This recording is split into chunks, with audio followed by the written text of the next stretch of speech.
साओसिंगलू वापस से पानी के अंदर जाने लगता है और जाते जाते ये कहता है कि तुम चिंता मत करो, मैं उसे खोज लूंगा। लेकिन वहीं पे खड़ा लॉर्ड शिवू साओसिंगलू को देखकर ये सोच रहा होता है कि ये तो डिवाइन पुल से निकलने का बहुत ही अजीब तरीका है। और ये कहने के साथ ही साओसिंगलू पूरी तरह से पानी के अंदर चला जाता है। और उसके बाद बाहर डीन का सीन दिखाया जाता है, जो कि ये कह रहे होते हैं कि तुम्हें किसने कहा कि मैं बीमार हूँ। लेकिन साथ में मन में वो ये सोच रहे होते हैं कि वो दानव पूरी तरह से चला गया है और डीन ने साओसिंगलू को अपने हाथों में पकड़ रखा होता है। उसके बाद ब्लड क्वीन कहती है कि तुम जैसे आदमी पे आरोप लगना चाहिए। मैंने शिवू से प्रॉमिस किया था कि मैं उसे जाने दूंगी, बट तुमने उसके साथ ऐसा कर दिया। लेकिन क्या तुम्हें उस थंडर से डर नहीं लगा? उसके बाद डीन कहते हैं कि कुछ पाने के लिए कुछ सेक्रीफाइस करना पड़ता है और क्यूतियान यानी कि डीमन किंग को वापस जिंदा करने के लिए मैं मरने से भी नहीं डरूंगा। यहाँ पे फेल होने का सवाल ही पैदा नहीं होता। मैं वो भी करूंगा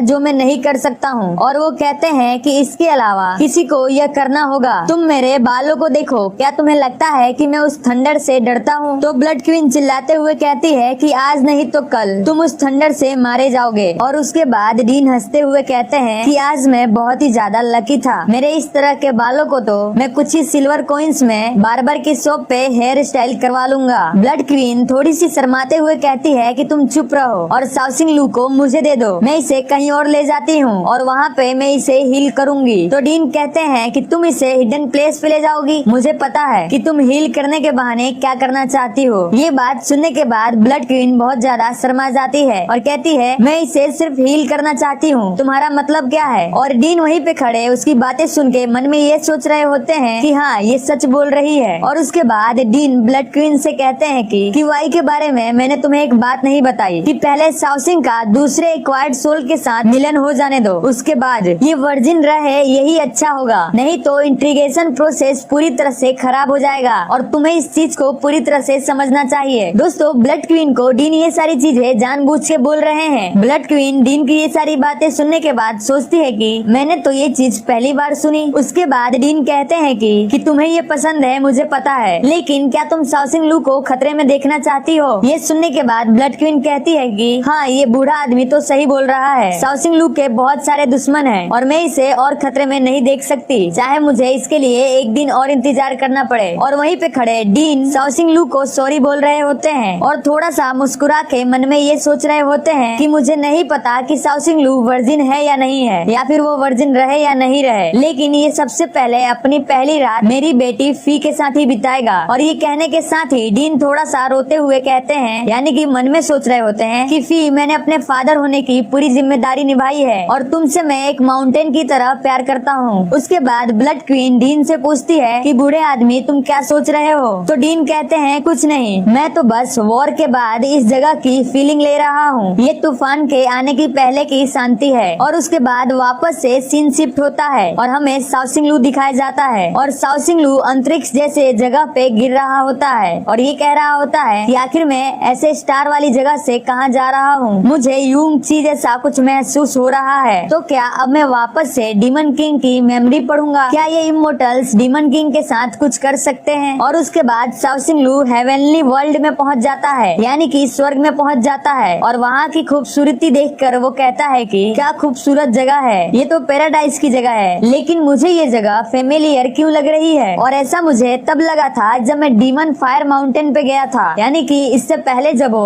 अपने डिवाइन पूल में आया था तब की बात कर रहा है। मुझे ऐसा लग रहा है जैसे कि मैं यहाँ पे हजारों साल से रह रहा हूँ। ये सारी चीजें देख के हैरान हो रहा होता है और ये सोच रहा होता है कि मुझे आश्चर्य हो रहा है कि मैं किसी डीमन किंग की मेमोरी पढ़ने वाला हूँ। और उसके बाद साओसिंगलू कहता है कि लगता है कि स्वर्ग में कुछ होने वाला है। और उसके बाद साओसिंगलू ये कहता है कि जब लास्ट टाइम मैं इस मेमोरी में आया था तो यू चिंग छुप के झांक रहा था और मुझे नहीं पता कि वो इमोर्टल यहाँ पे है या नहीं। उसके बाद साओसिंगलू चिल्ला चिल्ला के कहता है हे ब्रो तुम बाहर आ जाओ, हम दोनों मिलके ये देखते हैं और हम बातें भी कर सकते हैं। लेकिन सामने से उसे कोई भी आवाज नहीं आती है। जिसके बाद साओसिंगलू कहता है कि लगता है कि वो यहाँ नहीं है और साथ में ये सोच रहा होता है कि क्या वो सच में सो गया है। तो उसको उस इमोर्टल यानी कि लॉर्ड शिवू की याद आती है, जिसने उससे कहा था कि मेरा सोल बहुत वीक हो गया है और मैं गहरी नींद में जा रहा हूँ। लॉर्ड शिवू की बात याद करने के बाद साओसिंगलू कहता है चलो ठीक है, लेकिन साथ में वो वापस सोचता है और कहता है वो सच्चाई को जल्दी से पकड़ लेता है है अगर उसने मुझे ढूंढ लिया और उसको ये पता चल गया कि मैं डीमन किंग के मैटर में इन्वॉल्व हूँ तो वो तो मुझे मार ही डालेगा। लेकिन अगर मैं डीमन किंग की मेमोरी पढ़ सकता हूँ इसका मतलब है कि उसका डीमन किंग के साथ कुछ ना कुछ लेना देना है। और शाओसिंग लू जैसे ही ये सारी बातें सोच रहा होता है उसके पास में एक बड़ी सी रोड आके खड़ी हो जाती है जिसे देखकर वो थोड़ा घबरा जाता है। लेकिन बाद में वो कहता है कि ये पिलर मुझे कुछ जाना पहचाना लग रहा है। और क्या आपको भी ये पिलर जाना पहचाना लग रहा है? कमेंट में जरूर बताना कि ये पिलर आखिर किसका है। उसके बाद शाओसिंग लू नीचे देखता है तो वहाँ पे कुछ बच्चे होते हैं जिन्हें देखकर वो कहता है कि ये यहाँ पे क्या कर रहे हैं। तो उसे दिखता है कि वो बच्चे एक दूसरे से लड़ाई कर रहे हैं। लेकिन साथ में वो कहता है कि ये तो छोटे डीमन है। और शाओसिंग लू ये भी सोच रहा होता है कि इतने सारे छोटे डीमन पैराडाइज यानी कि स्वर्ग में क्या कर रहे हैं। और वहाँ पे एक लड़के को एक दूसरे लड़के ने अपने पाँव के नीचे दबाया होता है। और जो दूसरा डीमन होता है जो जमीन पे लेटा होता है वो बुल डीमन क्लैन से होता है जिसका नाम यू किंग होता है। और इस दूसरे बच्चे डीमन का नाम रहता है सब्जेक्ट नंबर 2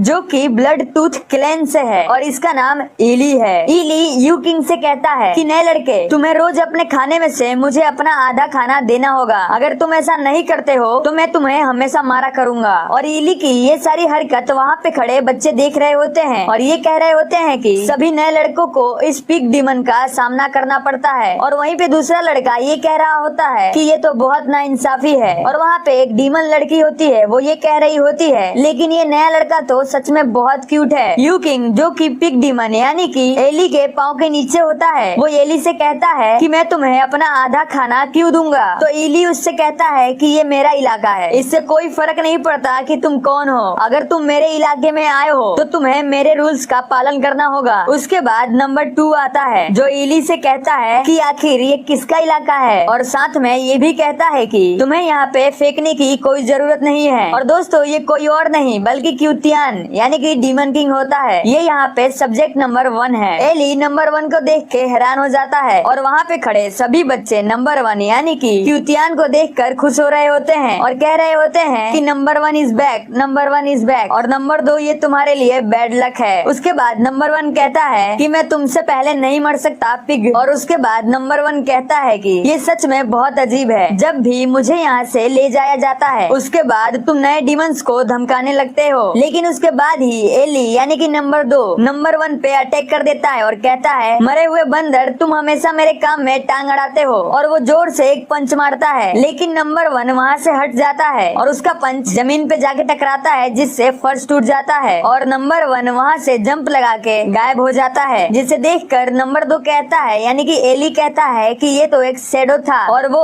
ऊपर की तरफ देख रहा होता है। तभी नंबर 1 नीचे आ जाता है और कहता है कि पिग तुम बहुत ही बेवकूफ हो। और उसके बाद नंबर 1 नंबर 2 यानी कि एली को बहुत पीटता है जिसे देखकर सभी बच्चे बहुत ज्यादा खुश हो रहे होते हैं। लेकिन यू किंग उन लोगों की फाइट देखकर ये सोच रहा होता है कि मैं सही था, इसने उस पिग के पंच को डॉज कर लिया वो भी शैडो टेक्निक की मदद से। नंबर 1 यानी कि क्यूतियान अपने शैडो टेक्निक का इस्तेमाल करके नंबर 2 से बच रहा होता है और वहाँ पे खड़े बच्चे ये सारी चीजें देख रहे होते हैं। और यू किंग ये सोच रहा होता है कि पिग उस लड़के को नोटिस नहीं कर पाएगा, वो पावरफुल और स्मार्ट भी है। लेकिन उसके बाद ही वहाँ पे एक सिपाही आ जाता है और वो सिपाही उन सभी से कहता है कि कौन यहाँ पे बदमाशी कर रहा है जब मैं ड्यूटी कर रहा हूँ, क्या तुम्हें मरना है। और उस गार्ड को देखकर वहाँ के सभी बच्चे भागने लगते हैं।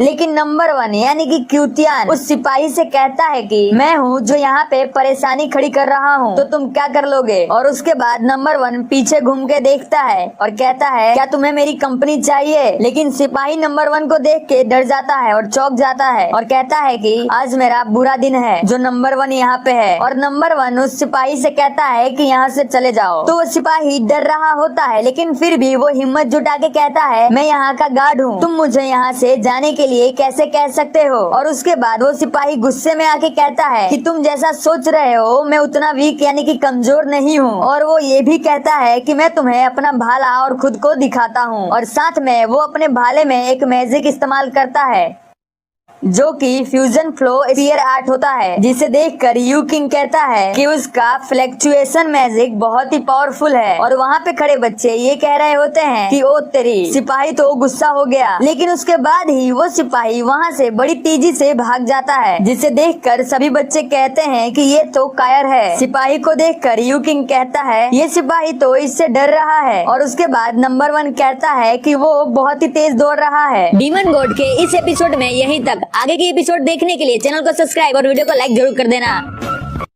हेलो एनिम लवर्स, कैसे हो? आई होप कि आप सब अच्छे होंगे। तो डीमन गॉड के पिछले एपिसोड में हमने ये देखा था नंबर 1 की ये सारी बातें सुनने के बाद यू किंग बहुत ज्यादा इमोशनल हो जाता है और उसको थैंक यू कहता है, लेकिन उसकी खुशी के कारण उसका सोल फायर बाहर आ जाता है, जिससे नंबर 1 घबरा जाता है और चिल्लाते हुए इधर उधर भागना चालू कर देता है। नंबर 1 बहुत ही फनी वे में चिल्लाता है और कुछ चीजें बोलता है, जिसकी वजह से यू किंग उसको देख के हंसने लगता है और हंसने के साथ ही उसके आंखों में आंसू भी होते हैं। और उसके बाद वो कहता है कि फादर, मुझे पैराडाइज में भेजने के लिए थैंक यू, क्योंकि मुझे यहाँ पे एक बहुत ही कमाल का फ्रेंड मिला है, लेकिन मुझे माफ कर देना क्योंकि मैं अपना मिशन अब कंप्लीट नहीं कर सकता, क्योंकि मुझे पक्का विश्वास है कि ये लड़का किसी और इंसान को हर्ट नहीं करेगा, यानी कि नुकसान नहीं पहुँचाएगा। और उसके बाद उन दोनों के बीच में बहुत ही ज्यादा गहरी दोस्ती हो जाती है। दोनों बहुत मजे करते हैं, दोनों एक साथ नहाते भी है, दोनों एक साथ घूमते भी है, दोनों एक साथ दूसरे को परेशान भी करते हैं, उस मोटे पिग को भी। नंबर 1 की बात सुनने के बाद यू किंग कहता है कि क्या तुम मजाक कर रहे हो? तो नंबर 1 कहता है कि नहीं, मैं मजाक नहीं कर रहा, मैं इस समय के लिए बहुत टाइम से प्लानिंग कर रहा था। तुम चिंता मत करो, मैं उन पैराडाइज को आज रात संभाल लूंगा। उसके बाद नंबर 1 यू किंग को ट्रांसफॉर्मेशन टेक्निक सिखाता है, जिसकी मदद से वो सिपाही का या फिर किसी का भी रूप ले सकता है। जब यू किंग एक सिपाही का रूप ले लेता है तो नंबर 1 उससे हंसते हुए कहता है कि अब तुम किसी भी सिपाही को उल्लू बना सकते हो। लेकिन उसके बाद ही यू किंग अपने असली रूप में आ जाता है और नंबर 1 से कहता है कि यहाँ पे जिंदगी इतनी अच्छी तो है, तो हमें यहाँ से भागना क्यों चाहिए? तो नंबर 1 सोचता है और कहता है कि तुम ऐसा क्यों सोचते हो कि यहाँ पे आजादी है? यहाँ पे तो आजादी भी नहीं है, और वैसे भी मैं अपना माइंड चेंज नहीं करूँगा। तो यू किंग नंबर 1 की बात मान जाता है और कहता है अगर तुमने फैसला कर लिया है तो मैं भी तुम्हारे साथ भाग जाऊंगा। तो नंबर 1 हंसते हुए कहता है ये हुई ना बात, यही तो होती है पक्की दोस्ती। फिर यू किंग कहता है कि यहाँ का प्लेटफॉर्म तो 100 फीट ऊंचा है और इसके आसपास एक ऐसे मैजिक का फॉर्मेशन है जिसकी वजह से कोई भी यहाँ पे उड़ नहीं सकता है, और यहाँ से भागने का एकमात्र दरवाजा शाम को बंद हो जाता है, और हम बिना रस्सी की मदद से यहाँ से कैसे भागेंगे?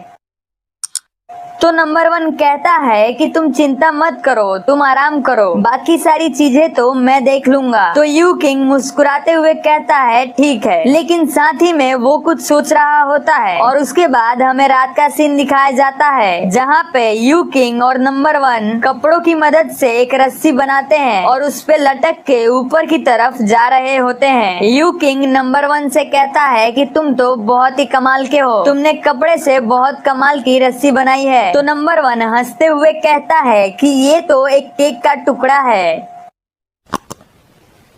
लेकिन यू किंग नंबर 1 से पूछता है कि तुम्हें आखिर इतनी बड़ी रस्सी बनाने के लिए मटेरियल्स कहाँ से मिले, और मुझे पता नहीं क्यों ये कुछ जाने पहचाने लग रहे हैं। तो नंबर 1 कहता है कि तुम इसे अच्छे से नहीं जानते होगे। और उसके बाद सीन शिफ्ट होता है और हमें दिखाया जाता है कि नंबर 1 ने वहाँ के सभी बच्चों के कपड़े चुरा लिए होते हैं और उसी की मदद से उसने वो बड़ी सी रस्सी बनाई होती है। और उसके बाद वो दोनों छुपते छुपाते ऊपर की ओर पहुंच जाते हैं, जहां पे बहुत सारे गार्ड पहरा दे रहे होते हैं। उसके बाद नंबर 1 इधर उधर देखता है और कहता है कि आ जाओ, और दोनों वहां से भागने लगते हैं। और नंबर 1 कहता है कि गॉड कांस्टेबल डिपार्टमेंट का शटल हाउस बस हमारे आगे ही है और वहाँ पे हम ब्लैक फेदर शटल की मदद से यहाँ से भाग सकते हैं। तो यू किंग कहता है कि आखिर तुम्हें यहाँ के रास्ते इतने अच्छे से कैसे पता है? तो नंबर 1 कहता है कि इस तरफ ही गॉड कांस्टेबल डिपार्टमेंट का लेबोरेटरी है और मुझे यहीं से हर बार ले जाया जाता है। तो यू किंग कहता है ठीक है, लेकिन क्या तुम्हें वो उड़ने वाली इमोर्टल्स की मशीन चलाने आती है? तो नंबर 1 कहता है कि तुम चिंता मत करो, क्लास में फ्लाइंग मशीन के मैनिपुलेशन थ्योरी में मुझे पूरे क्लास में A ग्रेड मिला था। तो यू किंग कहता है थ्योरी? उसके बाद नंबर 1 बताता है कि हमें सबसे पहले चार्जिंग एरा को स्टार्ट करना होगा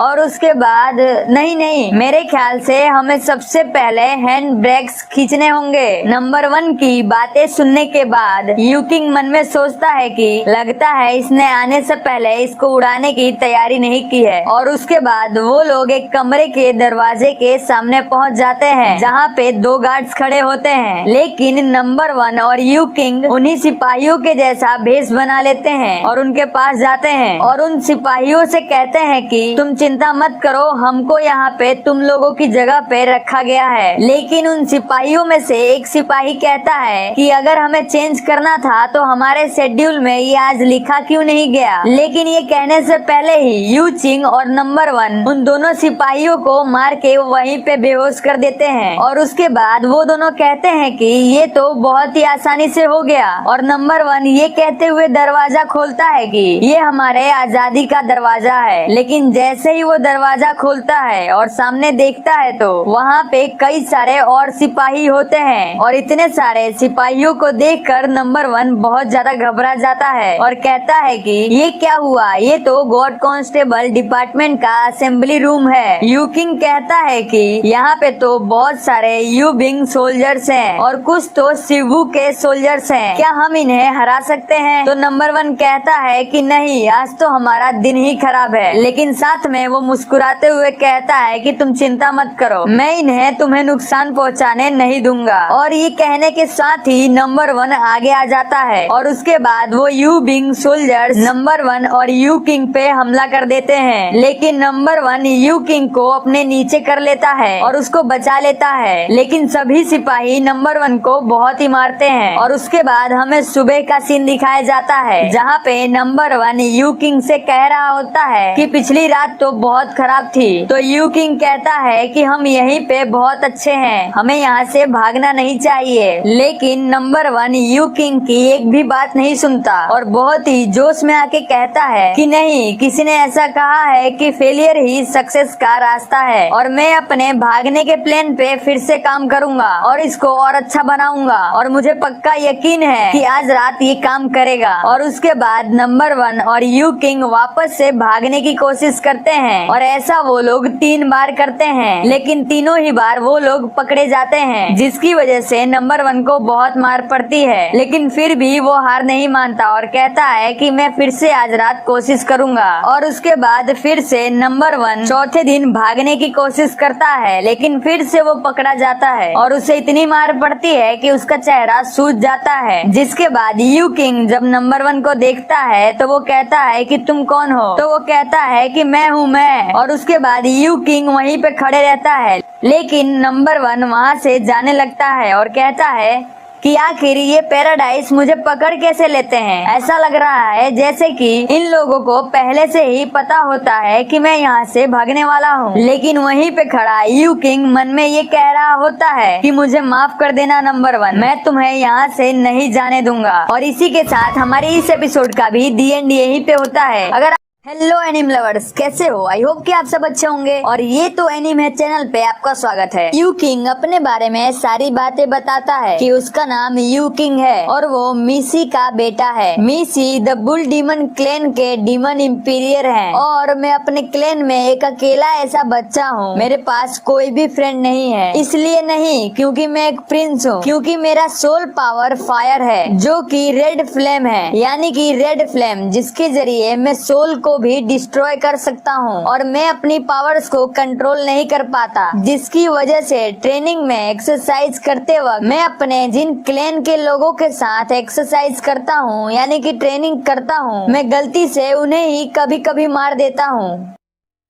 और जिन लोगों को मैंने मार दिया और वो मर गए उनके सोल भी पूरी तरह से डिस्ट्रॉय हो जाते हैं। लेकिन मेरे फादर इस चीज से बहुत ही खुश रहते हैं क्योंकि उनको लगता है कि मेरे पास एक स्पेशल पावर है और इसीलिए मुझे उन्होंने एक स्पेशल टास्क दिया है। मेरे इस मिशन का टारगेट इन तीनों दुनिया का कोई नॉर्मल सोल नहीं है बल्कि स्पेस से एक मेट्रोइड 100 साल पहले यहाँ पे आया था। आरडी इंस्टीट्यूट और डिवाइन स्पिरिट डिपार्टमेंट के पैराडाइस ने उस मेट्रोइड को सबसे पहले खोजा और उन्होंने उस मेट्रोइड में ये पाया कि उसके अंदर तीनों ही दुनिया के बाहर का एक पावरफुल सोल बॉडी है जो कि एक अलौकिक सोल है और डिवाइन स्पिरिट डिपार्टमेंट इस अलौकिक सोल को एक डीमन की बॉडी में डाल दिए हैं और उनको लगता है कि इस अलौकिक सोल के जरिए वो एक पावरफुल वेपन बना पाएंगे। और मेरा मिशन ये है कि मुझे पैराडाइस यानी कि स्वर्ग में एक होस्ट बन के आना होगा और जिस लड़के के बॉडी के साथ उस अलौकिक सोल को जोड़ दिया गया है मुझे उस सोल के साथ उस बॉडी को भी मारना होगा। और यू किंग ये सारी चीजें अपने मन में सोच रहा होता है तो नंबर 1 उससे कहता है कि ओए नए लड़के, क्या तुम ठीक हो?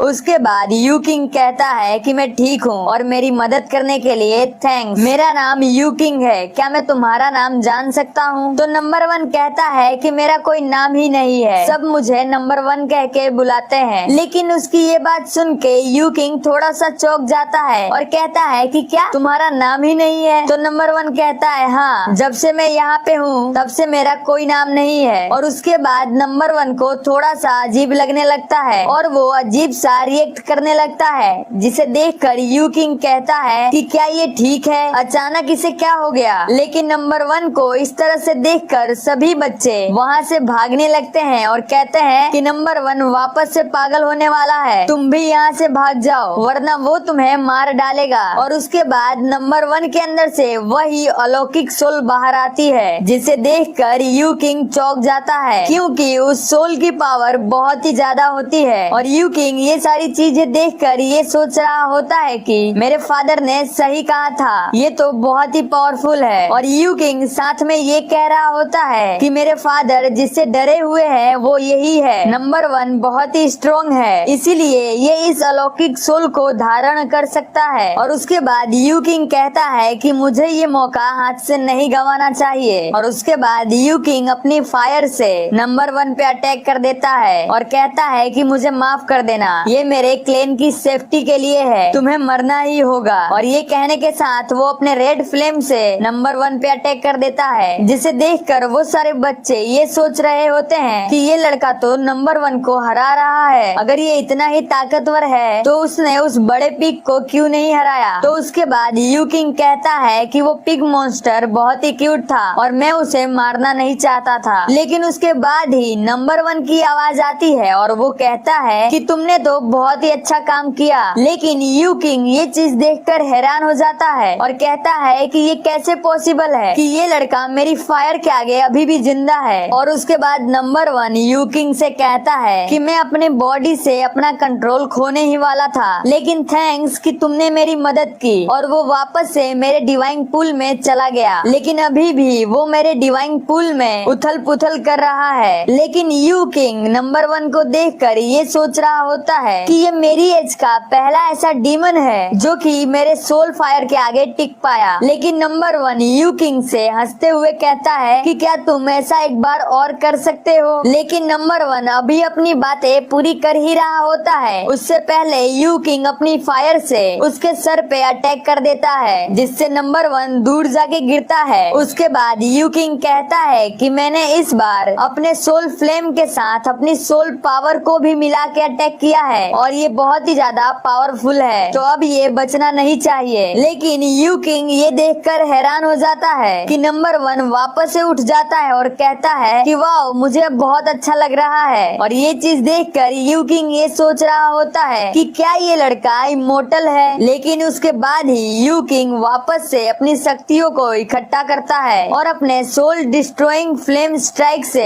वापस से नंबर 1 पे अटैक करने लगता है जिससे नंबर 1 कहता है कि रुको रुको, मैं अब ठीक हो गया हूँ, तुम्हें ये वापस करने की कोई जरूरत नहीं है। लेकिन यू किंग मानता नहीं है और वो अटैक कर देता है और वहाँ पे खड़े सभी बच्चे ये देखकर चौंक जाते हैं क्योंकि यू किंग ने नंबर 1 को किस कर लिया होता है। लेकिन उसके बाद बहुत सारे सिपाही नंबर 1 को पकड़ने के लिए आ रहे होते हैं क्योंकि उनको लगता है कि नंबर 1 वापस से पागल हो गया है और वो सभी सिपाही नंबर 1 को पकड़ने के लिए आए होते हैं। लेकिन उन सिपाहियों की अंदर से फट रही होती है। उनमें से एक सिपाही तो ये भी कहता है कि आखिर मैं आज ड्यूटी पे आया ही क्यों? अगर मुझे पता होता कि वापस से नंबर 1 पागल होने वाला है तो मैंने आज छुट्टी ले ली होती। लेकिन जैसे ही वो लोग नंबर 1 को देखते हैं वो लोग हैरान हो जाते हैं क्योंकि नंबर 1 और यू चिंग अभी भी किस के पोजीशन में खड़े होते हैं, जिन्हें देखकर सभी सिपाही चौंक जाते हैं। और उसके बाद नंबर 1 उन सिपाहियों से कहता है तुम लोग ये खड़े होके क्या देख रहे हो, और साथ ही वो यू चिंग को अपने से दूर कर देता है। लेकिन उसके बाद वो सिपाही वापस से अटैक मोड में आ जाते हैं और वो कहते हैं कि ये शायद अभी भी पागल हुआ है, इसने हमें यहाँ से जाने को कहा। और उसके बाद वो सिपाही फुल फॉर्मेशन में सबको जाने को कहता है और ये बात सुन के वहाँ पे खड़े सभी बच्चे हैरान हो जाते हैं और कहते हैं फुल फॉर्मेशन ये क्या है? और उसके बाद वो सारे सिपाही गोल गोल राउंड करके वहाँ से भाग जाते हैं, जिसे देखकर वो सारे बच्चे कहते हैं कि ये लोग तो हम पे अपना जोर दिखाते हैं। लेकिन नंबर 1 के आते ही इन लोग की फट जाती है। उसके बाद वो बच्चे एक दूसरे से नंबर 1 के बारे में बात कर रहे होते हैं तो नंबर 1 उन लोगों को चिल्ला के कहता है तुम लोग यहाँ पे क्या कर रहे हो, इसके बारे में दोबारा बात मत करना और यहाँ से चले जाओ। फिर यू चिंग और नंबर 1 एक दूसरे को देख के थोड़ा सा शर्मा रहे होते हैं और दोनों एक दूसरे के सामने से पीछे घूम जाते हैं। यू चिंग कहता है कि तुम पहले जाओ, लेकिन साथ ही नंबर 1 थोड़ा शर्माते हुए कहता है कि मेरी हेल्प करने के लिए थैंक यू, तुमने मुझे उस परेशानी से बाहर निकाला।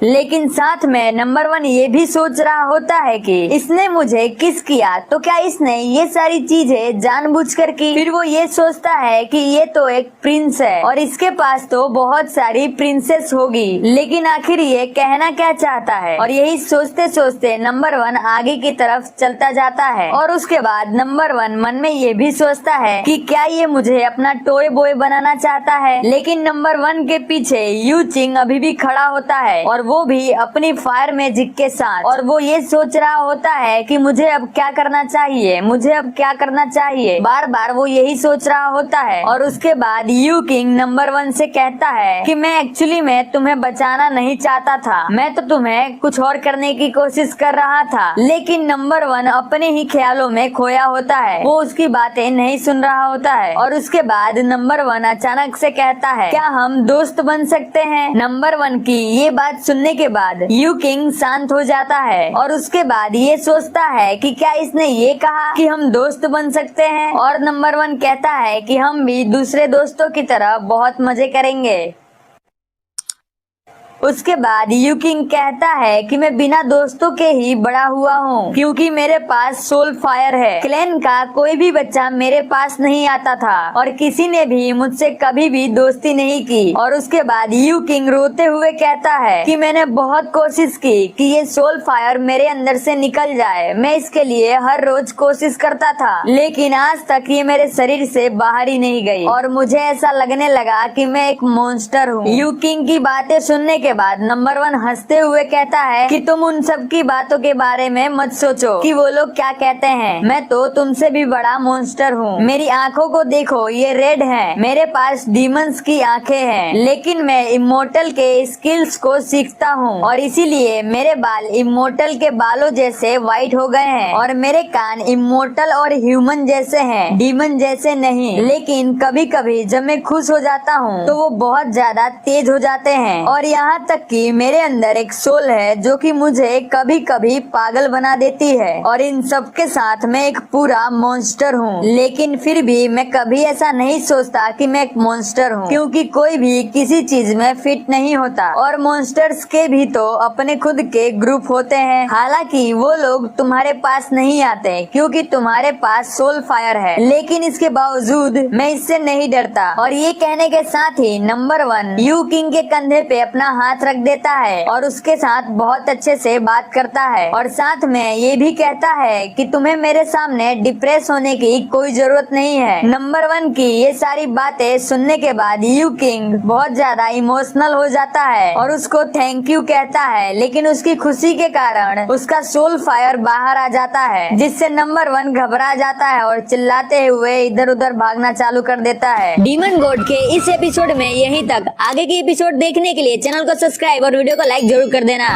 हेलो एनिम लवर्स, कैसे हो? आई होप कि तुम सब अच्छे हो। तो डीमन गॉड के पिछले एपिसोड में हमने ये देखा था कि नंबर 1 यू किंग को लेकर बार बार वहाँ से यानी कि पैराडाइज से भागने की कोशिश करता है, लेकिन वो बार बार पकड़ा जाता है, जिसकी वजह से उसे बहुत मार पड़ती है और उसके पकड़े जाने के पीछे यू किंग का हाथ होता है। तो अब आगे अगले दिन नंबर 1 फिर से भागने की प्लानिंग कर रहा होता है और उसके बाद हमें ये दिखाया जाता है कि यू किंग छुपते छुपाते कहीं जा रहा है और वो जहाँ पे सोल्जर्स होते हैं वहाँ पे जाता है और दरवाजे को खटखटाता है और यहाँ पे हमें ये पता चलता है कि यू किंग की वजह से ही नंबर 1 आज तक भागने में कामयाब नहीं हो पाया, क्योंकि यू किंग सोल्जर्स को पहले ही आके ये बता देता था कि नंबर 1 किस तरीके से और कहाँ से भागने वाला है, जिसकी वजह से नंबर 1 हर बार पकड़ा जाता था। लेकिन इस बार यू किंग को नंबर 1 पकड़ लेता है और नंबर 1 के भागने के प्लानिंग के बारे में यू किंग सोल्जर को बताता है, तो उसे कुछ इनाम भी मिलता है। तो वो उसे लेकर वहाँ से जाने लगता है। तभी उसके सामने नंबर 1 आ जाता है और वो कहता है कि तुमने बहुत अच्छा गेम खेला। यू किंग नंबर 1 को देख के चौंक जाता है और कहता है नंबर 1। फिर नंबर 1 कहता है कि तुमने अपने फ्रेंड को इस चीज के लिए बेच दिया, लेकिन यू किंग उससे अपना मुंह झुकाते हुए कहता है कि ऐसा कुछ नहीं है, जैसा तुम सोच रहे हो वैसा कुछ नहीं है। मैं तो बस ये चाहता था कि तुम मेरे साथ यहीं पे रहो, इसीलिए मैं तुम्हारे भागने के प्लान के बारे में सोल्जर्स को हर बार बता दिया करता था और मुझे ये नहीं समझ आता कि आखिर तुम यहाँ से भागना क्यों चाहते हो। लेकिन नंबर 1 उसकी एक बात नहीं सुनता और कहता है तुम्हारे जैसा प्रिंस। और ये बोलने के साथ ही नंबर 1 यू किंग को एक पंच मारता है और साथ में कहता है कि तुम नहीं समझोगे कि जिसके पास नंबर नहीं होता है वो नहीं समझ सकता। नंबर 1 के पंच मारने की वजह से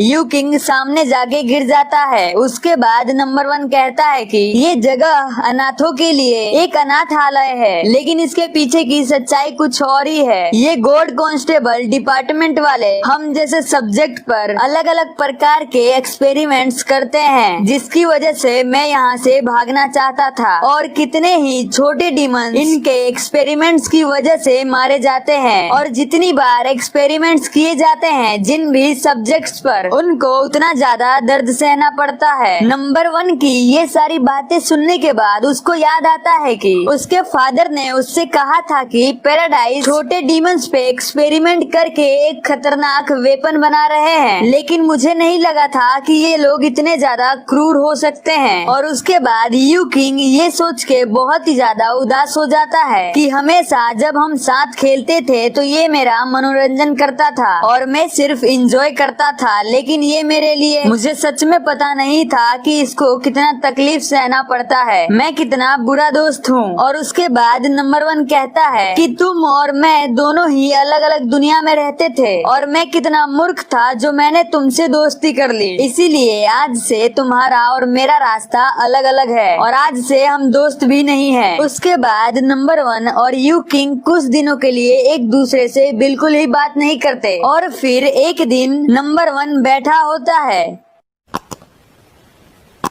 और उसके बाद वहाँ पे एक डीमन लड़की आती है जो कहती है कि नंबर 1 तुम्हारे लिए एक लेटर है और वो डीमन लड़की नंबर 1 को वो लेटर फेंक के दे देती है। और नंबर 1 जब उस पत्र के साथ उस बैग को देखता है तो वो कहता है कि ये तो वही बैग है। और वहीं पे खड़ी वो डीमन लड़की नंबर 1 से कहती है कि मुझे नहीं पता कि आप दोनों के बीच में आखिर क्या हुआ है, लेकिन मेरे ख्याल से आपको ये लेटर पढ़ना चाहिए, क्योंकि वाइकिंग ने जाने से पहले ये लेटर आपके लिए छोड़ के गया था। उस डीमन लड़की की बात सुनने के बाद नंबर 1 सोचता है कि आखिर वो कहाँ गया, और उसके बाद नंबर 1 उस लेटर को खोल के पढ़ना चालू करता है। उसमें लिखा होता है, मेरे प्यारे दोस्त, तुम ही मेरे एकमात्र दोस्त हो। जब तुम इस लेटर को पढ़ रहे होगे उस समय मैं पैराडाइज से बाहर चला गया हूँगा। मेरे पापा ने मुझे वापस से बुल डीमन क्लैन में बुला लिया है और मैं तुमसे गुड बाय कहना चाहता हूँ। लेकिन नंबर 1 लेटर इतना पढ़ने के बाद ये कहता है, ओ तुम अपने घर जा रहे हो, अच्छा है, और तुम्हारे फादर डीमन इंपीरियर हैं, वाह। लेकिन वो मन में ये कह रहा होता है कि फ्रेंड, हाँ। लेकिन साथ में नंबर 1 मन में ये सोच रहा होता है कि ये मुझे अभी भी अपना फ्रेंड बोल रहा है। और उसके बाद लेटर में आगे लिखा होता है कि मेरे पास कुछ ऐसा है जो मैं तुमसे हमेशा से कहना चाहता था, लेकिन तुम्हारे सामने मुझे ये कहने की कभी भी हिम्मत नहीं हुई, इसीलिए ये चीज मैं तुम्हें इस लेटर में बता रहा हूँ। लेकिन नंबर 1 आगे की लाइन पढ़ के हैरान हो जाता है, क्योंकि उसमें लिखा होता है कि तुम्हारे अंदर जो अलौकिक सोल है उसे मेरे फादर मारना चाहते हैं, क्योंकि उन्हें लगता है कि तुम मेरे क्लैन के लिए आगे जाके खतरा बन सकते हो। और जब हम दोस्त बने थे उस टाइम मैंने तुम पे हमला किया था तुम्हें मारने के लिए, लेकिन मैं ऐसा नहीं कर पाया। और जब मुझे ये बात पता चली कि तुम पैराडाइज से भागने की प्लानिंग कर रहे हो तो मैंने तुम्हें यहाँ से जाने नहीं दिया, क्योंकि मैं अपने फादर को अच्छी तरह से जानता हूँ। अगर तुम यहाँ से बाहर चले जाते हो तो वो तुम्हें जान से मार देंगे। लेटर को इतना पढ़ने के बाद नंबर 1 को ये समझ आ जाता है कि वो तो मुझे प्रोटेक्ट करने के लिए ऐसा कर रहा था। और उसके बाद लेटर में आगे ये लिखा होता है कि मैं जानता हूँ कि पैराडाइज में तुम्हें कितना ज्यादा पेन सहना पड़ता है, लेकिन फिर भी वो तुम्हारे लिए सेफ है। तुम वहाँ से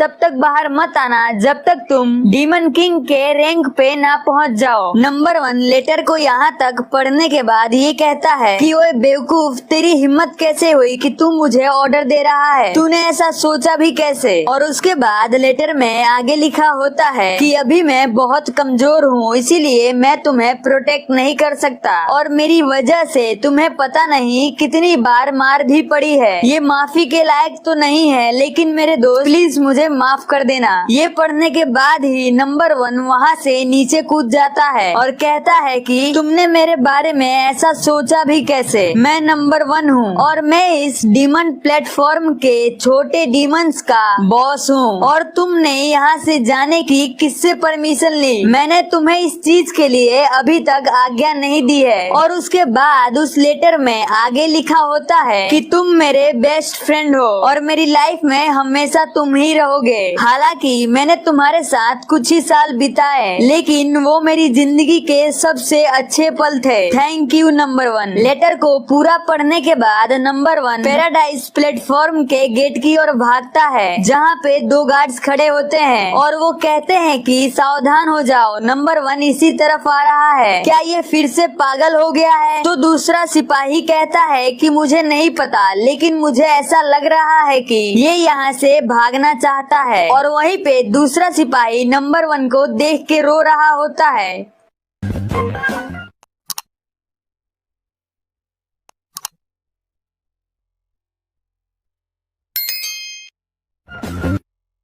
कि ये नंबर 1 हमेशा कोई ना कोई परेशानी खड़ी करता है, और खास करके जब मैं ड्यूटी पे रहता हूँ तब। और उसके बाद नंबर 1 उन दोनों सिपाहियों को मारता है और साथ में कहता है कि मेरे रास्ते से हट जाओ। और वही सिपाही मन में ये सोच रहा होता है कि मम्मी मैं घर जाना चाहता हूँ। उसके बाद नंबर 1 उन दोनों सिपाहियों को मार के आगे बढ़ जाता है और कहता है कि अगर कोई भी तुम में से मुझे रोकने की कोशिश करेगा तो उसे मेरे पंच पड़ेंगे। और उस लेटर में ये भी लिखा होता है कि मुझे पता है कि तुमको फेरी पिचेस खाना बहुत ही ज्यादा पसंद है, इसीलिए मैंने उस बैग में एक फेरी पिच तुम्हारे लिए रख दिया है। मैंने सिपाहियों से जितने भी गोल्ड कॉइन्स इकट्ठा किए थे उससे बस एक ही फेरी पिच में खरीद पाया हूँ, और मुझे इस बात से बुरा लग रहा है कि मैं तुम्हें शायद फिर कभी देख नहीं पाऊंगा, और शायद तुमको इस चीज पे हंसी भी आ रही होगी, लेकिन तुम देखना एक दिन मैं बहुत ही ज्यादा स्ट्रॉन्ग बनूंगा।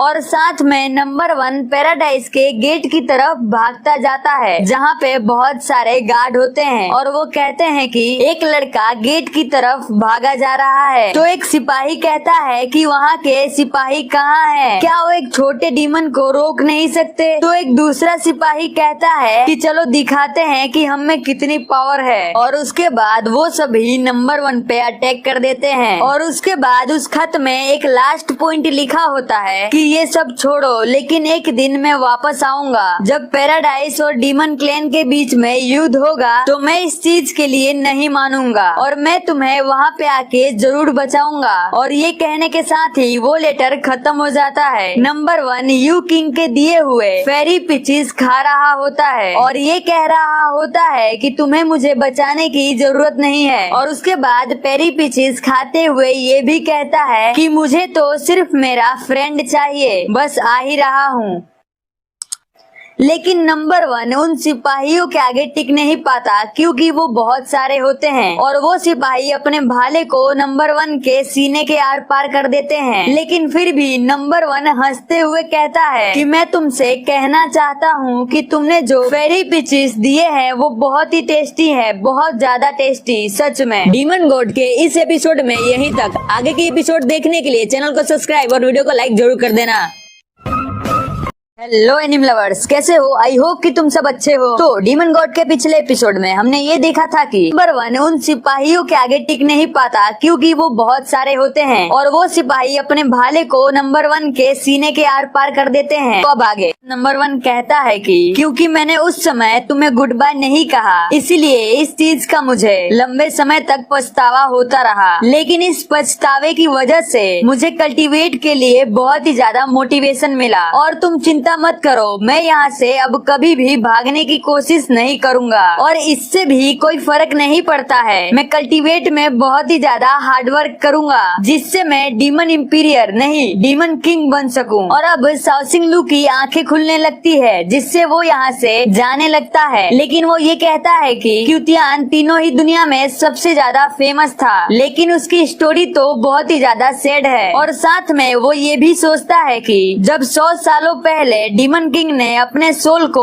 इधर उधर बिखेर दिया था, यानी कि एक्सप्लोड कर दिया था, तब यू किंग कहाँ था। और इसी के साथ सीन शिफ्ट होता है और हमें आज का ह्यूमन वर्ल्ड दिखाया जाता है। और ये जगह ताओइस्ट मास्टर के स्कूल के पास की जगह है। यहाँ पे यू किंग को चारों तरफ से गॉड कांस्टेबल डिपार्टमेंट के सिपाहियों ने घेर लिया होता है और वो कहते हैं कि ओए लड़के, तुम यहाँ पे क्या कर रहे हो? तो यू किंग कहता है तो तुम लोग क्या कर लोगे? यू किंग की ये बात सुनने के बाद सिपाही गुस्सा हो जाते हैं और कहते हैं कि तुम्हारी हिम्मत कैसे हुई, जाओ इसे पकड़ लो। और सभी सिपाही यू किंग को पकड़ने के लिए आगे बढ़ते हैं, लेकिन यू किंग अपने रेड फ्लेम से सभी सिपाहियों को जला देता है। और उन सिपाहियों को जलाने के बाद यू किंग कहता है कि सभी पैराडाइज मरने के हकदार हैं। और उसके बाद वहाँ पे वाइकिंग के सिपाही आ जाते हैं। तो वाइकिंग उन सिपाहियों से पूछता है कि क्या तुम लोगों को वो खबर मिली? तो एक सिपाही यू किंग से कहता है कि क्वीन ने यूचिंग के स्पिरिट को उस आदमी में डाल दिया है। ये सुनने के बाद वाइकिंग रिलैक्स हो जाता है, लेकिन फिर से सिपाही कहता है कि थोड़ी सी गड़बड़ हो गई है। तो वाइकिंग पूछता है क्या गड़बड़? उसके साथ ही यू किंग मन में सोच रहा होता है और कहता है कि जब मेरे फादर हाउतियान को देखने के लिए गए थे, तब मैं उन पे नजर रखना चाहता था, लेकिन मैंने ऐसा नहीं सोचा था। मुझे लगा था कि मैंने अपने फादर के अंदर से क्यूतियान को मारने की जो भावना है उसे कम कर दी है, लेकिन मैं गलत था। उसके बाद वो सिपाही कहता है कि अब आगे क्या आपको हम रेड डीमंस की जरूरत है? तो यू किंग कहता है कि नहीं, तुम सब जाओ और किवाई को प्रोटेक्ट करो। और वो ये भी कहता है कि ह्यूमन वर्ल्ड में जितने भी प्लूम हाउस आएंगे तुम उसे डिस्ट्रॉय कर देना। तो वो सिपाही कहता है कि हमने 1 दर्जन से भी ज्यादा प्लम हाउस को डिस्ट्रॉय कर दिया है और हम अगर ऐसे ही करते रहे तो मुझे ऐसा डर है कि पैराडाइस इसके खिलाफ कुछ ना कुछ जरूर करेगा। सिपाही की बात सुन के यू किंग कहता है यहाँ पे और भी ज्यादा परेशानी है, लेकिन नंबर 1 यहाँ पे सुरक्षित है। नंबर 1 नाम सुनते ही वो दोनों सिपाही चौंक जाते हैं और एक सिपाही दूसरे सिपाही को देखता है और पूछता है कि नंबर 1। तो दूसरा सिपाही कहता है कि मुझे ऐसे मत देखो, मुझे भी इसके बारे में कुछ नहीं पता। उसके बाद यू किंग मन में ये सोचने लगता है कि आज बहुत दिनों के बाद मैंने उसे नंबर 1 कह के बुलाया है। तीनों ही दुनिया में उसको सब क्यूतियान या तो डीमन किंग कह के बुलाते हैं, कोई भी उसके बचपन का नाम नंबर 1 नहीं जानता। मैं नंबर 1 को बहुत ज्यादा मिस करता हूँ। लेकिन वहीं पे खड़े वो दोनों सिपाही यू किंग को देखकर चौंक जाते हैं और एक दूसरे से ये कह रहे होते हैं कि मैंने कभी भी इनको इस तरह से स्माइल करते हुए नहीं देखा और ये तो बहुत ज्यादा क्यूट है। और दूसरा सिपाही भी ये कहता है कि इनकी स्माइल तो सच में बहुत ज्यादा चार्मिंग है। लेकिन साथ में वो दोनों सिपाही ये भी सोच रहे होते हैं कि डीमन इंपीरियर में से इनके पास ही सिर्फ रेड फ्लेम की पावर है। लेकिन वहीं पे खड़ा यू किंग अभी भी पुरानी बातें सोच रहा होता है कि मुझे नहीं पता कि एक्वायर्ड सोल के मर्ज होने के बाद तुम्हें हमारी बचपन की यादें याद होंगी या नहीं। और ये कहने के साथ ही उसके आंखों से आंसू आ रहे होते हैं और उसके बाद सीन शिफ्ट होता है और हमें शाओसिंग लू को दिखाया जाता है जो कि बेड पे लेटा होता है और उसके पास फीलिंग होती है। वो उसके उठने के बाद उसके सर पे हाथ रखती है और कहती है थैंक गॉड कि तुम फाइनली उठ गए हो। और उसके बाद फीलिंग ये कहती है कि क्या तुमको पता है कि तुम पूरे दिन और पूरे रात सोए हो और यहाँ तक कि तुम नींद में बड़बड़ा यानी कि बोल भी रहे थे और कभी कभी तो तुम्हारा फेस डरे हुए जैसा भी हो जाता था। लेकिन शाओसिंग लू फी को ही देख रहा होता है और साथ में वो ये सोच रहा होता है कि क्या ये छात्रों का कमरा है। और उसके बाद वो फीलिंग से कहता है कि क्या मैं नींद में बोल रहा था, तो वो कहती है हाँ। और उसके बाद शाओसिंग लू ये सोचता है कि ये तो मेरा कितना ख्याल रख रही है, फीलिंग तो बहुत ही अच्छी है। और उसके बाद फीलिंग हंसते हुए कहती है कि तुम ये कह रहे थे कि ये बहुत डिलीशियस और टेस्टी है। और साथ में फीलिंग हंसते हुए मन में ये सोच रही होती है, लेकिन ये उस समय बहुत ही ज्यादा क्यूट लग रहा था। और उसके बाद शाओसिंग लू वो सारी बातें सोच रहा होता है जब नंबर 1 ने ये कहा था कि ये फेरी पिचेस बहुत ही ज्यादा डिलीशियस है। और उसके बाद शाओसिंग लू ये कहता है कि काश ये सिर्फ एक सपना ही हो। और उसके बाद ही उसके सर में वैसे ही पेन होने लगता है जैसे कि नंबर 1 के सर में हो रहा था और वो अपना सर पकड़ के बहुत जोर से चिल्लाने लगता है और उसके अंदर से आवाज आती है कि ये तो बहुत ही ताकतवर सोल है। फिर शाओसिंग लू ठीक हो जाता है, थोड़ा सा शांत हो जाता है और मन में सोचता है कि पता नहीं कैसे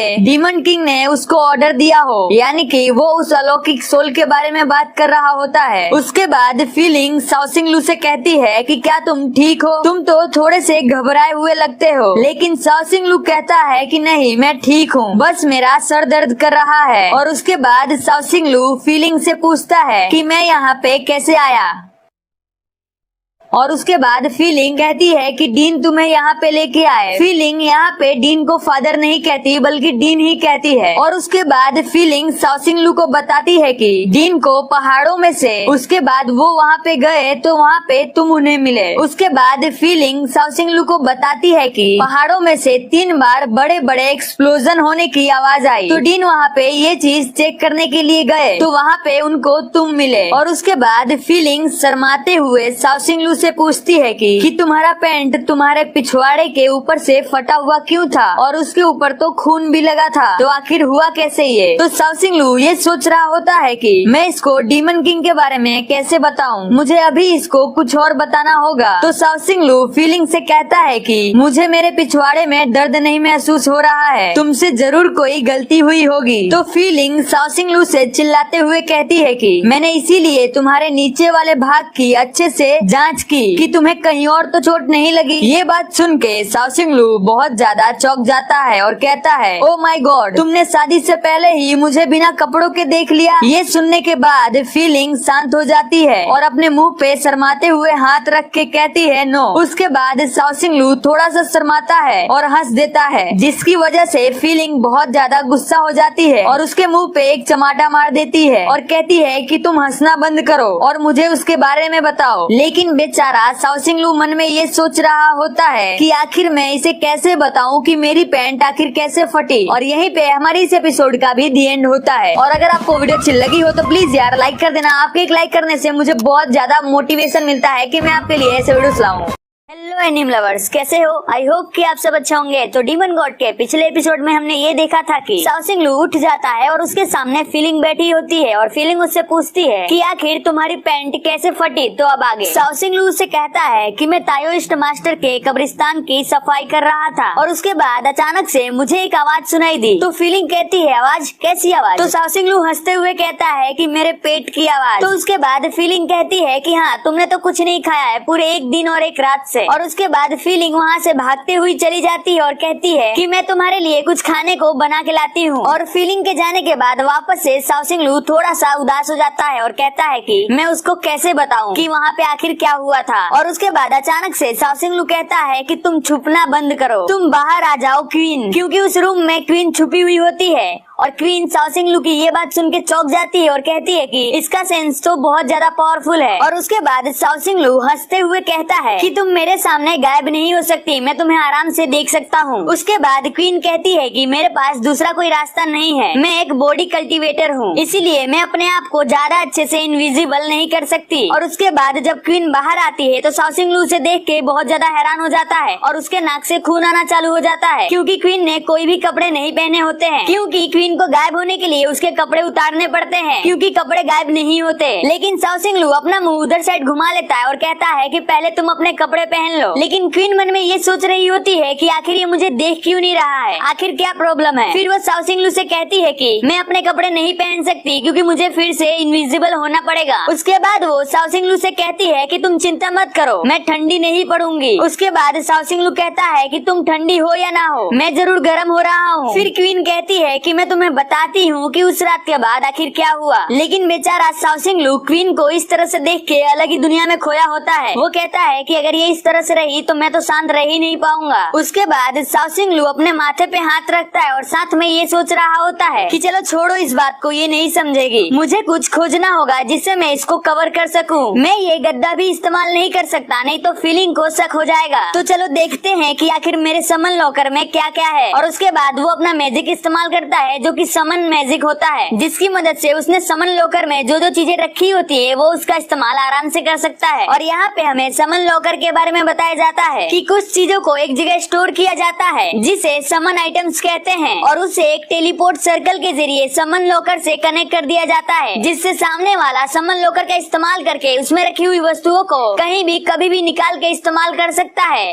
और यहाँ तक कि उसमें और भी वस्तुएं रख भी सकता है। और उसके बाद साउसिंग लू अपने मैजिक का इस्तेमाल करके एक रस्सी मंगाता है, क्योंकि उसके समन लॉकर में झाड़ू लकड़ी के अलावा और कुछ नहीं होता। और क्वीन इस रस्सी को देख के थोड़ा सा हैरान हो जाती है। और उसके बाद साउसिंग लू अपने मैजिक से क्वीन को उस रस्सी से पूरी तरह से कवर कर देता है, जिसे देखकर क्वीन ये सोचती है कि आखिर उस दिन ने इसको क्या क्या सिखाया है। और उसके बाद साउसिंग लू कहता है कि चलो ये काम पूरा हो गया, लेकिन ये देखने में थोड़ा सा अजीब लग रहा है। और उसके बाद दोनों साथ में बैठ के बातें करना चालू कर देते हैं। लेकिन अचानक से वहाँ पे वापस फीलिंग आ जाती है और वो साउसिंग लू से ये पूछने आई होती है कि आखिर वो चिकन का क्या बना है। लेकिन वो क्वीन को देख के बहुत ज्यादा भड़क जाती है और साउसिंग लू फीलिंग को देखने के बाद बहुत ज्यादा घबरा जाता है और कहता है कि नहीं नहीं, जो तुम सोच रही हो ऐसा कुछ नहीं है। फीलिंग बहुत ज्यादा गुस्सा हो जाती है और कहती है कि साउसिंग लू तुम बहुत खराब इंसान हो, आखिर तुम ऐसा कैसे कर सकते हो। लेकिन बेचारा वहीं बैठा साउसिंग लू ये कह रहा होता है कि फी तुम मेरी बात तो सुनो, तुम्हें गलत फहमी हो रही है। और उसके बाद साउसिंग लू क्वीन से कहता है कि तुम कुछ बोलो और इसको बताओ। तो क्वीन कहती है कि ठीक है। और उसके बाद क्वीन खड़ी हो जाती है और चिल्ला के कहती है कि तुम हम दोनों को यहाँ पे कुछ देर के लिए अकेले छोड़ दो, क्योंकि मुझे साउसिंग लू से कुछ बहुत जरूरी बातें करनी है। और ये सब सुन के बेचारा साउसिंग लू तो वहाँ पे बेहोशी हो जाता है, यानी कि ऐसा दिखाया जाता है कि बेचारे के मुंह से खून निकल गया। और उसके बाद फीलिंग साउसिंग लू को बहुत ही ज्यादा गुस्से में देखती है, जिससे साउसिंग लू की बहुत ज्यादा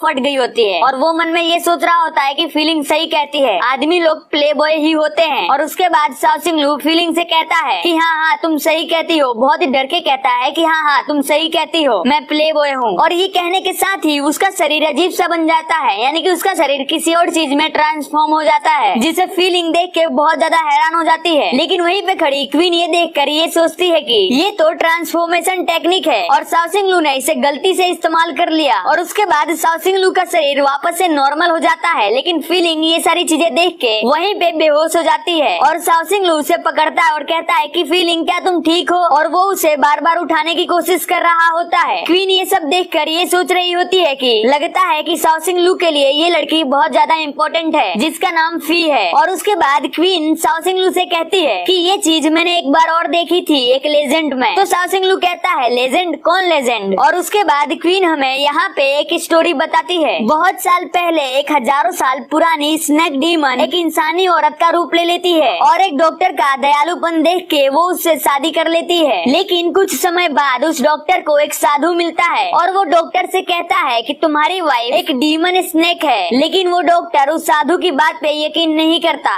तो वो साधु कहता है कि ये लो और इस चीज को तुम अपनी वाइफ को पिला देना, उसके बाद वो अपने असली रूप में आ जाएगी। लेकिन पहले तो वो डॉक्टर उस साधु के दिए हुए उस चीज पे यकीन नहीं करता, लेकिन बाद में वो उस चीज को अपनी वाइफ को पिला देता है, जिससे उसकी वाइफ उसके असली रूप में आ जाती है। और इस रूप को देखने के बाद वो आदमी सदमे से मर जाता है। और उसके बाद क्वीन कहती है कि उसके बाद वो डीमन स्नेक उस साधु के साथ रहने लगती है और यहीं पे हमारी इस कहानी का परफेक्ट एंडिंग होता है। लेकिन शाओसिंग लू क्वीन की ये स्टोरी सुन के कहता है नॉनसेंस, क्या तुमको ये अच्छी एंडिंग लगती है? और उसके बाद शाओसिंग लू फीलिंग की तरफ देखता है और कहता है कि तुमने मुझे ये कहानी सुनाई और कह रही हो कि मैं ये कहानी फीलिंग को सुनाऊं। और वो कहता है कि फीलिंग को जगाने के लिए डॉक्टर के पास ले जाना पड़ेगा। लेकिन क्वीन कहती है कि नहीं, ये बेहोश इसलिए हो गई क्योंकि ये बहुत ज्यादा थक गई है और ऊपर से तुमने इसे अचानक से एक शॉक दे दिया जिसकी वजह से ये बेहोश हो गई। इसको आराम करने की जरूरत है, बाद में ये वापस से ठीक हो जाएगी। क्वीन की बातें सुनने के बाद शाओसिंग लू उस पे चिल्ला के कहता है कि फिर तुमने मुझे वो स्टोरी क्यों सुनाई? क्या तुम मुझे पागल बनाना चाहती हो? क्वीन कहती है कि मैं तुमको ये याद दिलाना चाहती हूँ कि लवर्स को बहुत ज्यादा स्ट्रगल करना पड़ता है, उन्हें बहुत सारी मुसीबतों का सामना भी करना पड़ता है और तुम्हारे बीच तो बहुत ही बड़ा अंतर है तुम्हारी स्ट्रेंथ का। और उसके बाद वो कहती है कि डीमन किंग तुम्हारा भाग्य है, तुमको वो बनना ही होगा। मैं ये चीजें इसलिए नहीं बता रही हूँ कि मैं तुमसे जेलस हूँ। डीमन किंग तो बहुत सारी रखेले रख सकता है, लेकिन इतने कमजोर ह्यूमन को अपने साथ नहीं। क्वीन की ये सारी बातें सुन के शाओसिंग लू सोच में पड़ जाता है और उसके बाद क्वीन कहती है कि अगर सच में तुम इसे पसंद करते हो तो तुम्हें जल्दी से जल्दी इसे छोड़ना होगा। छोड़ना होगा मतलब छोड़ना होगा। अब शाओसिंग लू फीलिंग को लेटा देता है और कहता है कि कोई भी नहीं कह सकता कि फ्यूचर में क्या होने वाला है, लेकिन मैं अभी भी एक इंसान हूँ और फीलिंग मेरी मंगेतर। इससे कोई फर्क नहीं पड़ता कि ये स्ट्रॉन्ग है या फिर कमजोर, लेकिन फिर भी यही मेरी पत्नी बनेगी और चाहे हमारे सामने कितनी ही मुसीबतें आ जाए मैं इसका साथ कभी भी नहीं छोड़ूंगा। क्वीन उसकी ये सारी बातें सुन के ये सोचने लगती है कि पहले तो ये कहता था कि तुम कमजोर हो, तुम डीमन लॉर्ड बन जाओगी तब मैं तुमसे शादी करूंगा, लेकिन इस जिंदगी में तो ये पूरा ही बदल चुका है। और उसके बाद वो शाओसिंग लू से कहती है लेकिन तुम्हें अपने एक्वायर्ड सोल यानी कि फ्यूजन के बारे में सोचना होगा। तो शाओसिंग लू कहता है एक्वायर्ड सोल का फ्यूजन? तो वो कहती है कि डीमन किंग बनने का यही एक रास्ता है। उसकी ये बात सुनने के बाद शाओसिंग लू कहता है कि हाँ, मेरा कल्टीवेशन लेवल तो बहुत ज्यादा इम्प्रूव हुआ है जब से यू किंग का एक्वायर्ड सोल मेरे अंदर फ्यूज हुआ है, लेकिन इमोर्टल शिवू का सोल मेरे अंदर फ्यूज हुआ उसके बाद भी मुझे कुछ इम्प्रूवमेंट नहीं मिली। क्यों? तो क्वीन कहती है कि वो इसलिए क्योंकि थंडर फायर से लॉर्ड शिवू का सोल बहुत ही ज्यादा टूट गया था, बहुत ही ज्यादा डैमेज हो गया था, इसीलिए उसका असर अभी तुम पे नहीं दिख रहा है, लेकिन धीरे धीरे तुम पे उसका भी असर दिखेगा। तुम इतने सारे क्वेश्चन एक बार में मत करो, मैं तुम्हें एक एक करके सारे ही क्वेश्चंस का आंसर दूंगी। और उसके बाद शाओसिंग लू उससे पूछता है कि अगर मैं जब डीमन किंग बन जाऊंगा तब क्या मेरी इस लाइफ की मेमोरी मेरे अंदर रहेगी या नहीं? शाओसिंग लू का ये क्वेश्चन सुन के ब्लड क्वीन हैरान हो जाती है और कहती है कि मुझे इस बारे में नहीं पता। और उसके बाद शाओसिंग लू उस पे चिल्ला के कहता है कि तुम अब ये भी मत कहना कि तुमको ये नहीं पता कि लॉर्ड शिवू को किसने मारा था। तो क्वीन कहती है कि हाँ मुझे पता है, लेकिन मैं तुम्हें ये बता नहीं सकती। तो शाओसिंग लू कहता है कि तुमने तो कहा था कि तुम मेरे सभी क्वेश्चंस का आंसर दोगी, लेकिन उसके बाद ही शाओसिंग लू शांत हो जाता है और कहता है कि भूल जाओ इस बारे में, मैं ये सारी चीजें अपने हेड के सी के अंदर देख लूंगा, लेकिन तुम्हें मेरे साथ एक्ट करने की जरूरत है। तो वो कहती है एक्ट, ओके। और उसके बाद सीन चेंज होता है और हमें रात का सीन दिखाया जाता है। ये सीन ताओइस्ट मास्टर के स्कूल का बाहर का सीन है, जहाँ पे कुछ डीमन इंपीरियर मैन होते हैं जो कि ब्रूट सोल्जर्स होते हैं और उनके ऊपर डीन होते हैं, और डीन आखिर में उन दोनों ब्रूट सोल्जर्स को मार देते हैं। और उसके बाद डीन शराब पीते हुए कहते हैं कि इन डीमंस की हिम्मत कैसे हुई कि ये मेरे क्षेत्र में आए और यहाँ पे आने के बाद ये लोग परेशानी खड़ी करें, मैं इनको जान से मार दूंगा। और वहीं पे पीछे मिस फेंग खड़ी होती हैं और वो कहती हैं कि आप तो सीरियस नहीं लग रहे हो। तो डीन कहते हैं कि मैं सीरियस हूँ, देखो अभी अभी मैंने 2 ब्रूट सोल्जर्स को मारा है। लेकिन उसके बाद मिस फेंग कहती है कि बस 2 सोल्जर, युंगुओ नांगनोंग ने तो वहाँ पे मौजूद सभी बोरुटो सोल्जर्स को मार दिया है, जो कि एक नए टीचर है। और ये जो इंसान है इसका नाम युंगुओ नांगनोंग है, जो कि टाइटो मास्टर का नया टीचर है। और मिस फेंग उसकी तरफ देखते हुए कहती हैं कि देखो कोई नुकसान नहीं और इतने सारे काम। तो डीन हंसते हुए कहते हैं कि मैंने तो बस एक नए इंसान को अपॉर्चुनिटी दी है, इसीलिए मैंने कुछ नहीं किया। और उसके बाद वो दोनों यूनुओ के पास आ जाते हैं और मिस फेंग कहती है कि तुमने बहुत ही अच्छा काम किया। और उसके बाद यूनुओ वहाँ से ये कहते हुए चला जाता है कि मुझे ब्लड फोबिया है, तो प्लीज इस जगह को साफ करवा दीजिए, गुड बाय। उसकी ये बात सुनने के बाद मिस फेंग कहती है कि इस तलवारबाज को ब्लड फोबिया है। तो डीन कहते हैं कि इससे कोई फर्क नहीं पड़ता,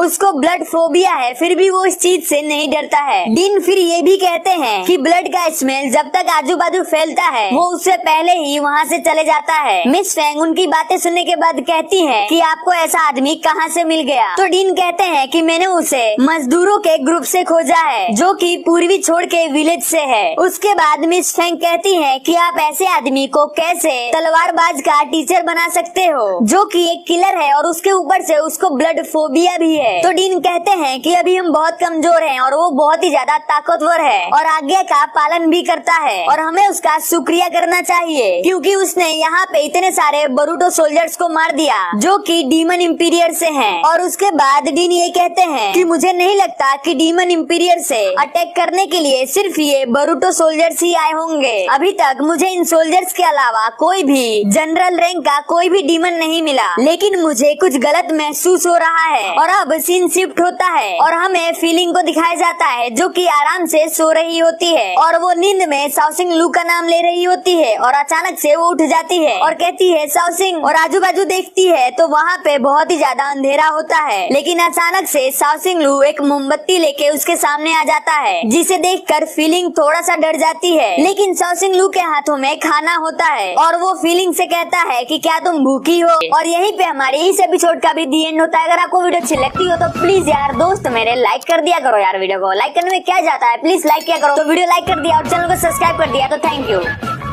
हेलो एनिम लवर्स, कैसे हो? आई होप कि आप सब अच्छे हो। तो डीमन गॉड के पिछले एपिसोड में हमने ये देखा था कि फीलिंग बेहोश हो जाती है और शाओसिंग लू उसे बेड पे लेटा देता है और जब फीलिंग उठती है तो उसको सामने शाओसिंग लू दिखता है। तो अब आगे फीलिंग जैसे ही उठी है वो सामने देखती है तो उसके सामने शाओसिंग लू होता है और वो पूरे के पूरे चिकन के जैसा होता है और वो ये कहता है कि क्या तुम भूखी हो। लेकिन उसके बाद ही फीलिंग नींद से उठ जाती है और ये उसका सिर्फ एक ड्रीम होता है। वो जैसे ही उठ जाती है शाओसिंग लू उसके बाजू में ही होता है और वो कहता है फीलिंग तुम जग गई। तो फीलिंग उससे पूछती है कि आखिर मुझे हुआ क्या था। तो शाओसिंग लू उससे कहता है कि तुम मेरे पास आई थी और मुझसे पूछ रही थी कि मैं कैसे खाऊंगा और उसके बाद ही तुम बेहोश हो गई। तो क्या अब तुम्हें अच्छा लग रहा है? लेकिन साथ ही फीलिंग शर्माते हुए, थोड़ा सा शर्माते हुए कहती है कि मैंने तुम्हारे साथ एक बिना कपड़ों वाली औरत को देखा था जिसके शरीर पे रस्सी लिपटा हुआ था। तो शाओसिंग लू उससे कहता है कि जरूर कोई तुम्हें गलत फहमी हुई होगी, क्योंकि तुम मेरा ध्यान रखते रखते बहुत ज्यादा थक गई हो और यहाँ पे कोई भी बिना कपड़ों वाली औरत नहीं थी। लेकिन उसके बाद ही शाओसिंग लू फीलिंग को बताता है कि यहाँ पे कोई और नहीं लेकिन ये औरत है जिसको मैंने रस्सी से बांध रखा है। तो फीलिंग कहती है कि क्यों? तो शाओसिंग लू से बताता है कि पिछली रात को डीन ने मुझे ताओइस्ट मास्टर के कब्रिस्तान को साफ करने के लिए भेजा था, वो भी रात में। लेकिन वहाँ पे कुछ देर के बाद कब्र को लूटने वाले ये चोर आ गए और ये उन लोगों की लीडर है और मैं ताओइस्ट मास्टर स्कूल का एक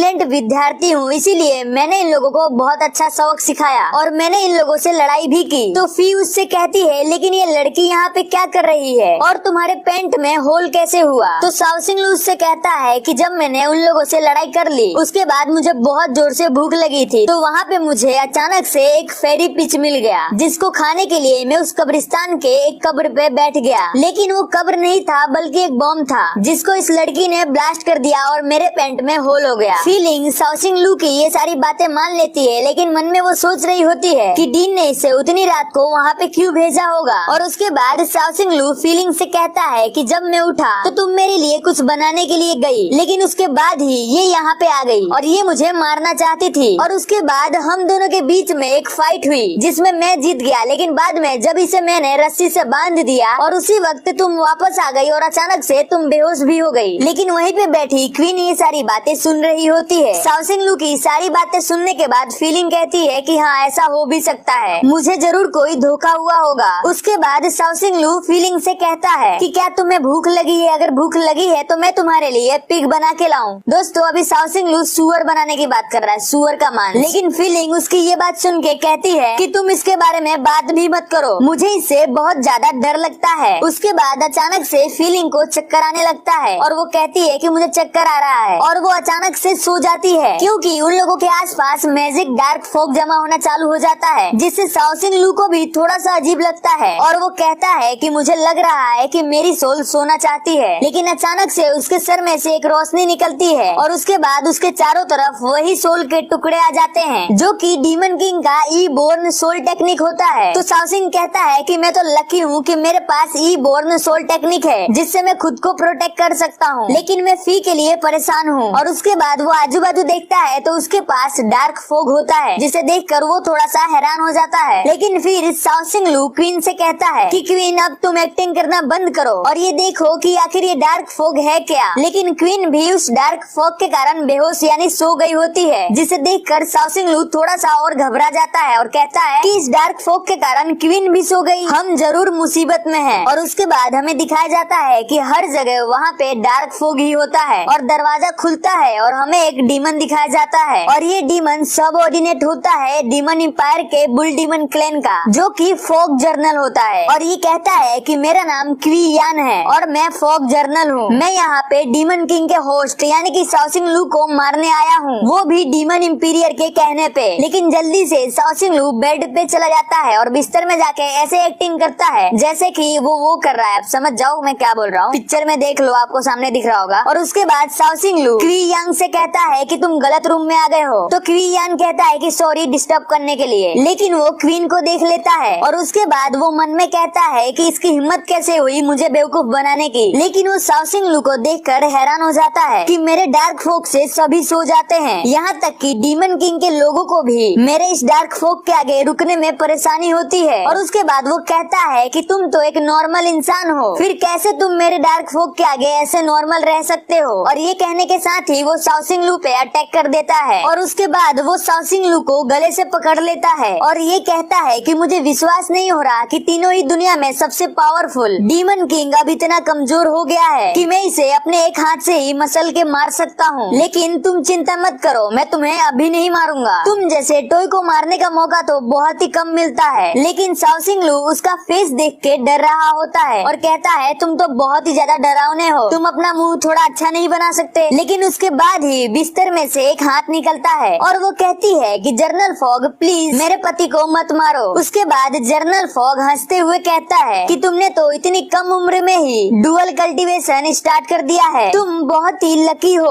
और ये कहने के साथ ही वो उस बिस्तर पर रखे हुए चादर को हटा देता है। लेकिन वो ये देखकर हैरान हो जाता है कि उसके अंदर एक और साउसिंग लू होता है, यानी कि वो अंदर जो रहता है वो साउसिंग लू का ही शैडो होता है। लेकिन फॉग जर्नल ने जिस चादर को अपने हाथ से पकड़ रखा होता है उसके अंदर एक मैजिकल पेपर होता है जो कि स्पिरिट का लाइटनिंग स्ट्राइक होता है और साउसिंग लू उसकी मदद से उस जर्नल फॉग को एक जोर का झटका देता है। ये सारी चीजें देख के वो फॉग जर्नल ये सोचता है कि इसने तो अपनी बॉडी भी डबल कर ली है और साथ में ये स्पिरिट थंडर का इस्तेमाल कर रहा है। लेकिन वहीं पे टेबल पर चाय का ग्लास रखा होता है जो कि ओरिजिनल में साउसिंग लू होता है और वो ये कहता है कि फाइनली मेरे शैडो सब मेरी बात मान रहे हैं। लेकिन वो फॉग जर्नल ये देख के थोड़ा सा हैरान हो जाता है और कहता है कि आखिर ये चाय का कप कैसे बोल सकता है। लेकिन उसके बाद ही वो चाय का कप शाओसिंग लू में बदल जाता है, यानी कि वो चाय का कप कोई और नहीं हमारा शाओसिंग लू होता है, जो कि ट्रांसफॉर्मेशन टेक्निक का इस्तेमाल कर रहा होता है और कहता है कि आज तो बहुत ही अच्छा दिन है क्योंकि मैंने सुबह से किसी भी इवल सोल को सबक नहीं सिखाया। और ये कहने के साथ ही शाओसिंग लू उस फॉग डीमन पे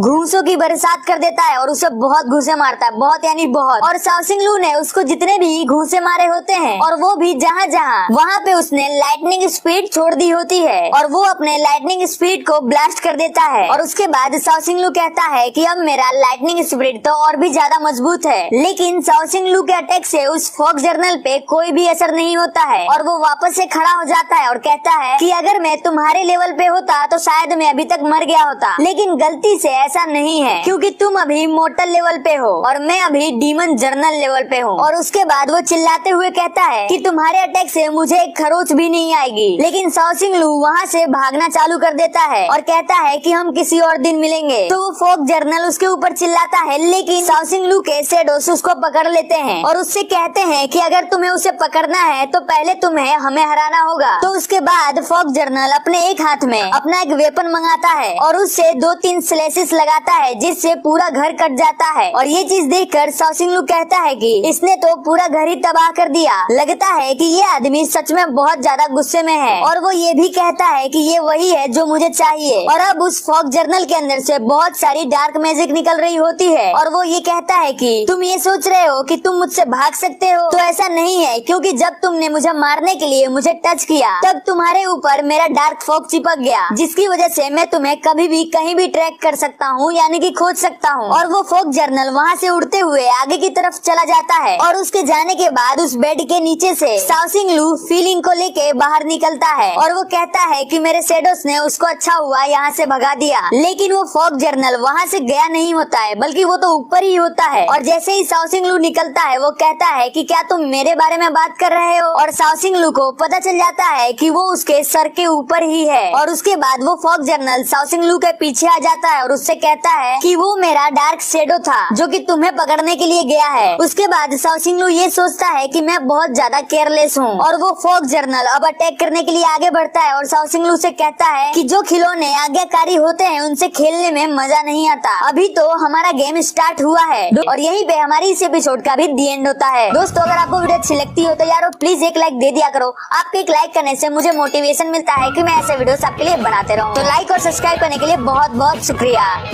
हेलो एनिम लवर्स, कैसे हो? आई होप कि तुम सब अच्छे हो। तो डीमन गॉड के पिछले एपिसोड में हमने ये देखा था कि जर्नल फॉग शाओसिंग लू पे अटैक करता है और वो वहाँ से भागने की कोशिश करता है। तो अब आगे शाओसिंग लू फीलिंग को लेके अपने साथ वहाँ से भागता है और उसके बाद वो आगे पीछे देखता है तो वहाँ पे फॉग जर्नल नहीं होता। तो वो सोचता है कि क्या मैंने उससे पीछा छुड़ा लिया। लेकिन उसके बाद ही फॉग जर्नल वहाँ पे आ जाता है और शाओसिंग लू पे वो अटैक कर देता है। लेकिन शाओसिंग लू फीलिंग को लेके वहाँ से पीछे हट जाता है, जिसकी वजह से उसका अटैक खाली हो जाता है। और शाओसिंग लू ये सोच रहा होता है कि ये तो अभी मेरे साथ सिर्फ खेल रहा है। वो फॉग जर्नल कहता है कि अगर तुम ऐसे ही भागते रहे तो तुम्हारे पास और 10 सेकेंड्स बच सकते हैं। और शाओसिंग लू ये सोच रहा होता है कि मैं तो इस तरह से यहाँ से नहीं भाग सकता। और उसके बाद वो फीलिंग को नीचे रख देता है और कहता है कि मेरी पावर लगभग खत्म हो चुकी है। जर्नल फॉग ये देखकर हैरान हो जाता है कि वो अब रुक गया। शाओसिंग लू आगे बढ़ता है और फॉग जर्नल से कहता है कि मैंने अभी जल्दी ही एक नई स्पिरिट टेक्निक सीखी है मेरे डीमन इंपीरियर से। शाओसिंग लू की ये बात सुन के जनरल फॉग ये सोच रहा होता है कि आखिर ये अब क्या करेगा। और उसके बाद शाओसिंग लू अपने उंगलियों को आगे ले आता है जिसके अंदर से इलेक्ट्रिसिटी निकल रही होती है और वो कहता है कि इस टेक्निक में एक ही खराबी है कि इसको रेडी होने में थोड़ा ज्यादा टाइम लगता है। और शाओसिंग लू फॉग जर्नल से ये भी कहता है कि मुझे आशा है कि आप इसे सहन कर सकते हो। तो वो फॉग जर्नल कहता है कि क्या बोरिंग चैलेंज है, लेकिन मेरा मन अब तुम्हारे साथ खेलने का नहीं है। तुम तो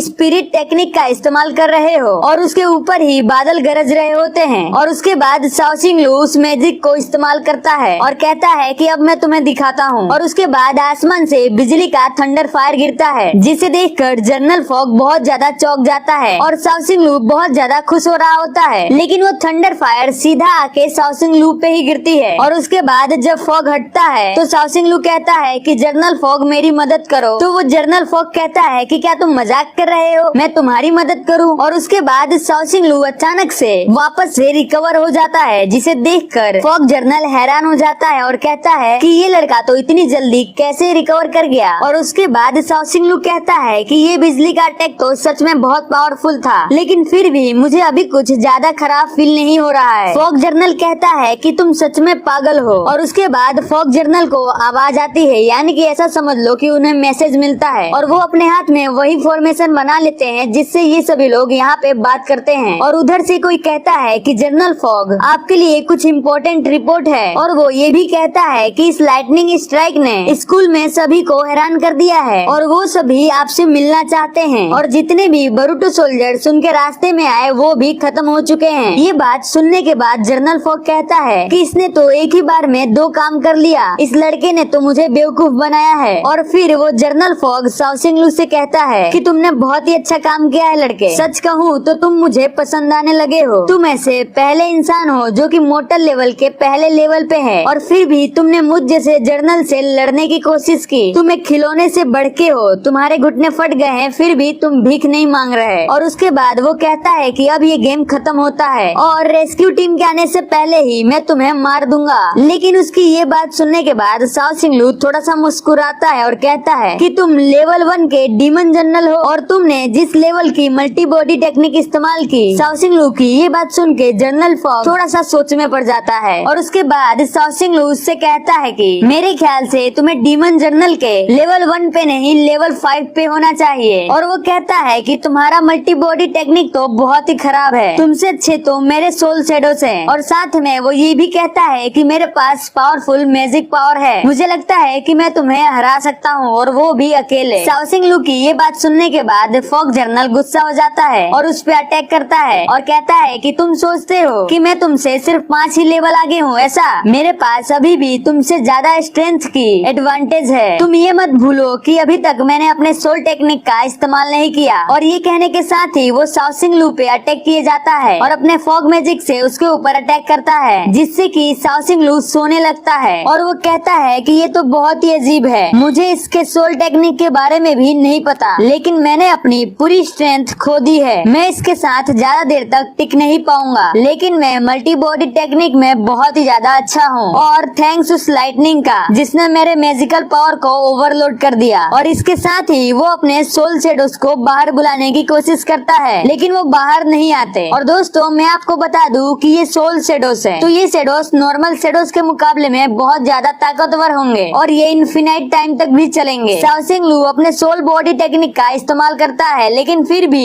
एक भी सोल बाहर नहीं आता, जिससे कि वो गुस्सा हो जाता है और चिल्लाने लगता है। और उसके बाद वो लास्ट में ई-बोर्न सोल टेक्निक मल्टीपल मैन का इस्तेमाल करता है, लेकिन उसका ई-बोर्न सोल टेक्निक काम नहीं करता, जिससे शाओसिंग लू सोचता है कि जरूर कुछ ना कुछ गड़बड़ है और वो कहता है कि ये शैडो क्यों नहीं बने। ये देखकर जनरल फॉग हंसने लगता है और कहता है कि लगता है कि डीमन किंग का ई-बोर्न सोल टेक्निक मेरे मैजिक फॉग के आगे काम नहीं कर रहा है। तो शाओसिंग लू को याद आता है कि जनरल फॉग ने अपने मैजिक फॉग से शायद उसके टेक्निक को बांध रखा है। और उसके बाद जनरल फॉग बताता है कि तुम 15 मिनट तक कोई भी सोल टेक्निक इस्तेमाल नहीं कर सकते, तुम्हारे शैडोस अब काम नहीं करेंगे। ये सुन के शाओसिंग लू उससे चिल्ला के रोते हुए कहता है कि तुमने मुझे ये पहले क्यों नहीं बताया, मेरे कितने सारे हेयर वेस्ट चले गए। क्योंकि दोस्तों इस सोल टेक्निक को इस्तेमाल करने के लिए अपने हेयर तोड़ने पड़ते हैं। और उसके बाद अचानक से शाओसिंग लू को कुछ होता है, जिससे वो कहता है कि ये तो लाइटनिंग पावर है, ये तो वापस आ गई और ये इतनी ज्यादा पावर है कि अगर मैं इसका इस्तेमाल नहीं करूंगा तो मैं फट जाऊंगा या फिर मैं मारा जाऊंगा। और वो फॉग जर्नल ये कहता है कि मुझे माफ कर देना, लेकिन वो साथ में हंस रहा होता है। और उसके बाद वो कहता है कि मैं तुम्हारी मदद करता हूँ और वो अपने वेपन से शाओसिंग लू के ऊपर हमला कर देता है। लेकिन वो जैसे ही शाओसिंग लू पे हमला करता है, शाओसिंग लू का इनविंसिबल गोल्डन बॉडी एक्टिवेट हो जाता है और शाओसिंग लू कहता है कि अगर मैं अपना सोल टेक्निक इस्तेमाल नहीं कर सकता तो मेरे पास अभी बॉडी स्किल्स भी है। और ये कहने के साथ ही शाओसिंग लू जनरल फॉग पे अटैक कर देता है और कहता है कि तुम अब देखो कि इस 30 सेकंड में क्या होता है। और उसके बाद शाओसिंग लू जनरल फॉग को बहुत मारता है, कभी अपने पंच से मारता है तो कभी लाइटनिंग स्पिरिट का इस्तेमाल करके मारता है। लेकिन फिर भी जनरल फॉग कहता है कि तुम इन अटैक्स से मेरा कुछ भी नहीं बिगाड़ सकते। और उसके बाद शाओसिंग लू इतना ज्यादा अटैक करके थक जाता है और उसके अटैक की वजह से जनरल फॉग में बदल गया होता है। तो शाओसिंग लू कहता है कि तुम जब नॉर्मल हो जाओगे तब मैं तुमसे वापस लड़ाई करूंगा। तो जनरल फॉग कहता है कि मैं भी। शाओसिंग लू वहीं पे खड़ा ये सोच रहा होता है कि पिछली बार मेरी सिर्फ आधी बॉडी ही इनविंसिबल गोल्डन बॉडी बनी थी, लेकिन इस बार तो मैं पूरा ही बन गया हूँ। लेकिन उसके बाद ही वो ये नोटिस करता है कि उसके हेयर यानी कि उसके बाल अभी इनविंसिबल बॉडी में नहीं कन्वर्ट हुए हैं। जिसके बाद वो कहता है कि आखिर मेरे हेयर इनविंसिबल क्यों नहीं हुए, मेरे साथ क्या मजाक हो रहा है। लेकिन उसके बाद ही शाओसिंग लू नॉर्मल हो जाता है और सोचता है कि अच्छा हुआ कि मुझे इस बारे में पहले ही पता चल गया। और उसके बाद वो पीछे घूम जाता है। तो जनरल फॉग उसे देख के कहता है कि आखिर तुम कर क्या रहे हो। तो वो कहता है कि तुम अपना काम करो, मैं तो बस अपने हेयर निकाल रहा हूँ। तो जनरल फॉग कहता है कि क्या तुम वहाँ के अपने हेयर निकाल रहे हो। तो शाओसिंग लू कहता है कि मेरे ये हेयर बहुत ज्यादा पतले हैं। लेकिन जनरल फॉग कुछ और ही समझ रहा होता है। वो कहता है कि ये कर्ली हेयर। तो शाओसिंग लू गुस्से में आके कहता है कि मेरे पैर के हेयर ऐसे ही है, तुमको क्या कोई इससे प्रॉब्लम है। और उसके बाद वो अपने हेयर से ईबॉर्न सोल टेक्निक का इस्तेमाल करता है और फिर से अपने शेडोज को बुलाने की कोशिश करता है। और इस बार शाओसिंग लू का ईबॉर्न सोल टेक्निक काम कर जाता है और उसके बहुत सारे शेडोज वहाँ पे आ जाते हैं। और उन सभी शेडोज में से एक शेडो का तो बाल कर्ली होता है। तो बाकी सारे शेडोज उसे कहते हैं कि तुम किस पार्ट से बने हो, यानी कि वो सब उसका मजाक उड़ा रहे होते हैं, अपने ही शेडो का अपने ही मजाक बना रहे होते हैं। लेकिन जनरल फॉग वहाँ पे खड़ा ये सारी चीजें देख के हैरान हो जाता है और वो कहता है कि इतने सारे शेडोज, ये तो अनबिलीवेबल है। और उसके बाद वो सारे शेडोज मिलके जनरल फॉग पे अटैक कर देते हैं। जनरल फॉग ये सोच रहा होता है कि ये लड़का तो सोल बॉडी टेक्निक में तीनों ही दुनिया में सबसे ज्यादा स्ट्रॉन्ग है और इसके सभी शेडोज सोल टेक्निक का भी इस्तेमाल कर सकते हैं और ऊपर से ये बहुत सारे हैं। और उसके बाद ही वो सारे शेडोज जनरल फॉग पे अटैक करना स्टार्ट कर देते हैं। लेकिन जनरल फॉग भी कमजोर नहीं होता, वो अपने हाथ में लिए हुए वेपन से उन सब पे अटैक करता है और उन सभी को मारते जाता है। वो जितने भी शेडोज पे अटैक करता है वो सारे गायब होते जाते हैं। लेकिन वो शेडोज बहुत ही ज्यादा होते हैं, जिसे देखकर वो कहता है कि यार ये तो बहुत ही ज्यादा है। और उसके बाद शाओसिंग लू के सारे शेडोज मिलके फॉग जर्नल पे हमला करते हैं और कहते हैं कि हम इस डीमन एनर्जी को जल्दी ही कंज्यूम कर लेंगे, यानी कि अपने अंदर मिला लेंगे। लेकिन जनरल फॉग इतना कमजोर नहीं होता, वो उन शेडोज के ऊपर अटैक करते जाता है और एक एक करके उन्हें मारते जा रहा होता है। और यहीं पे हमारे इस एपिसोड का भी दी एंड होता है। अगर आपको वीडियो अच्छी लगी हो तो यारो प्लीज अपने दोस्त के लिए एक लाइक कर दिया करो। आपके लाइक से मुझे बहुत सारा मोटिवेशन मिलता है कि मैं आपके लिए ऐसे वीडियोस बनाते रहूं। तो लाइक और चैनल को सब्सक्राइब करने के लिए थैंक यू।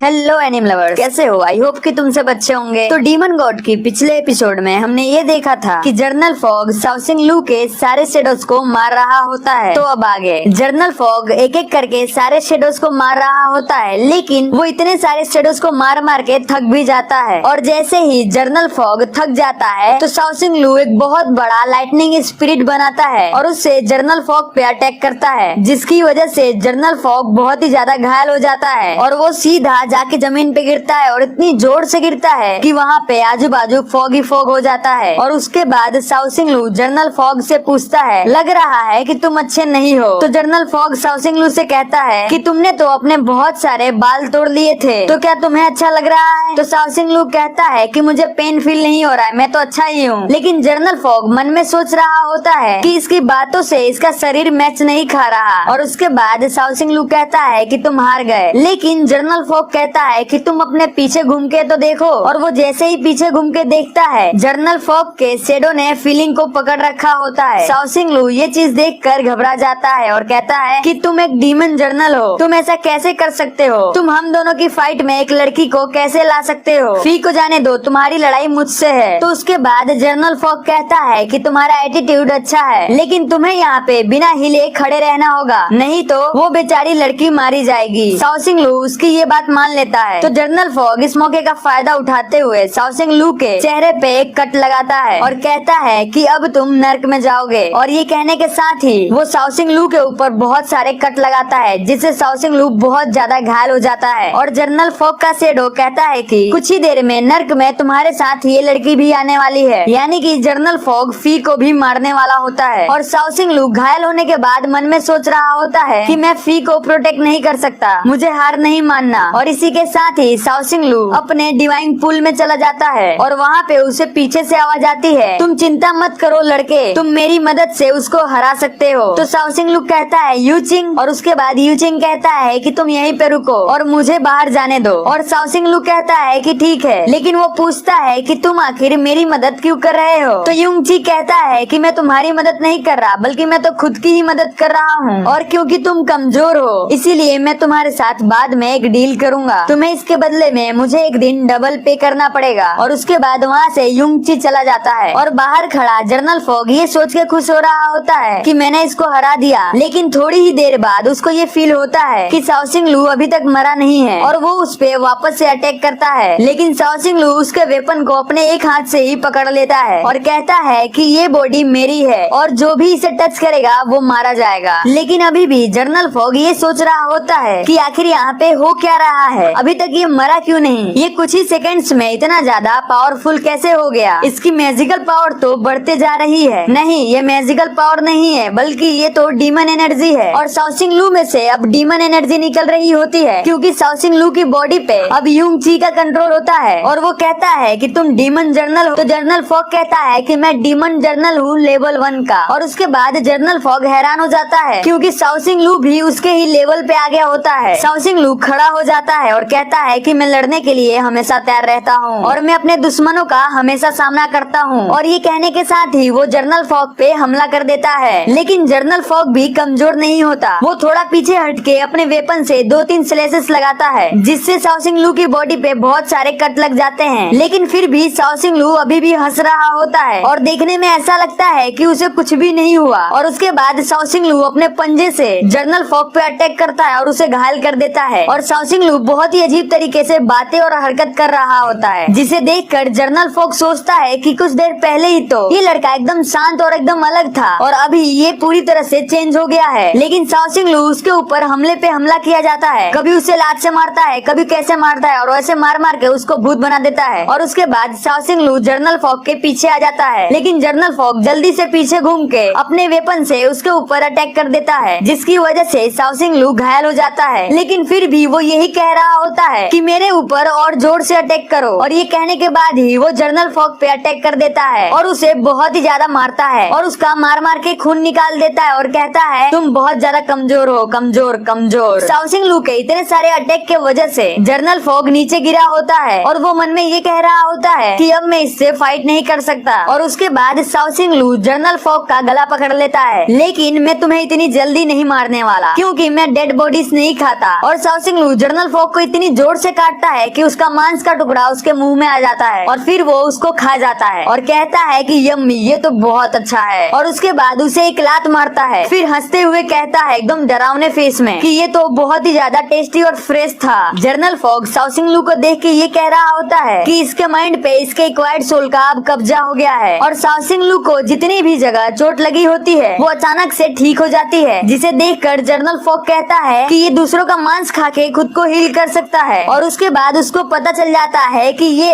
एपे डीमन क्लेन का यूंगची है। और उसके बाद साउसिंग लू कहता है बड़े ही डरावने फेस में कि अब मैं तुम्हारा कौन सा पार्ट खाऊं। लेकिन उसके बाद ही वहाँ पे क्वीन आ जाती है और कहती है बस करो, अब बहुत हुआ, मैं तुम्हें अपने क्लेन के जनरल को मारने नहीं दे सकती। लेकिन साउसिंग लू उसे देख के कहता है कि ये फिर से आ गई। और जनरल फॉग क्वीन को देख के थोड़ी सी राहत की सांस लेता है, लेकिन साउसिंग लू के अंदर तो अभी यूंगची होता है और वो कहता है कि अब मैं इससे अपना बदला लूंगा। और उसके बाद वो क्वीन के चेस्ट पे काट लेता है, यानी कि वो काट के ऐसे रखता है, जिसे देखकर जनरल फॉग के मुंह खुल जाते हैं क्योंकि साउसिंग लू ने डायरेक्ट क्वीन के चेस्ट को पकड़ा होता है, वो भी अपने मुंह से। पे हमारी इस एपिसोड का दी एंड होता है। दोस्तों अगर आपको वीडियो अच्छी लगती हो तो यार अपने दोस्त के लिए प्लीज एक लाइक कर दिया करो, मेरे को बहुत अच्छा लगता है आप लोग वीडियो लाइक करते हो तो थैंक यू वीडियो लाइक करने के लिए और चैनल को सब्सक्राइब करने के लिए। मिलते हैं ऐसे एक और नेक्स्ट एपिसोड में।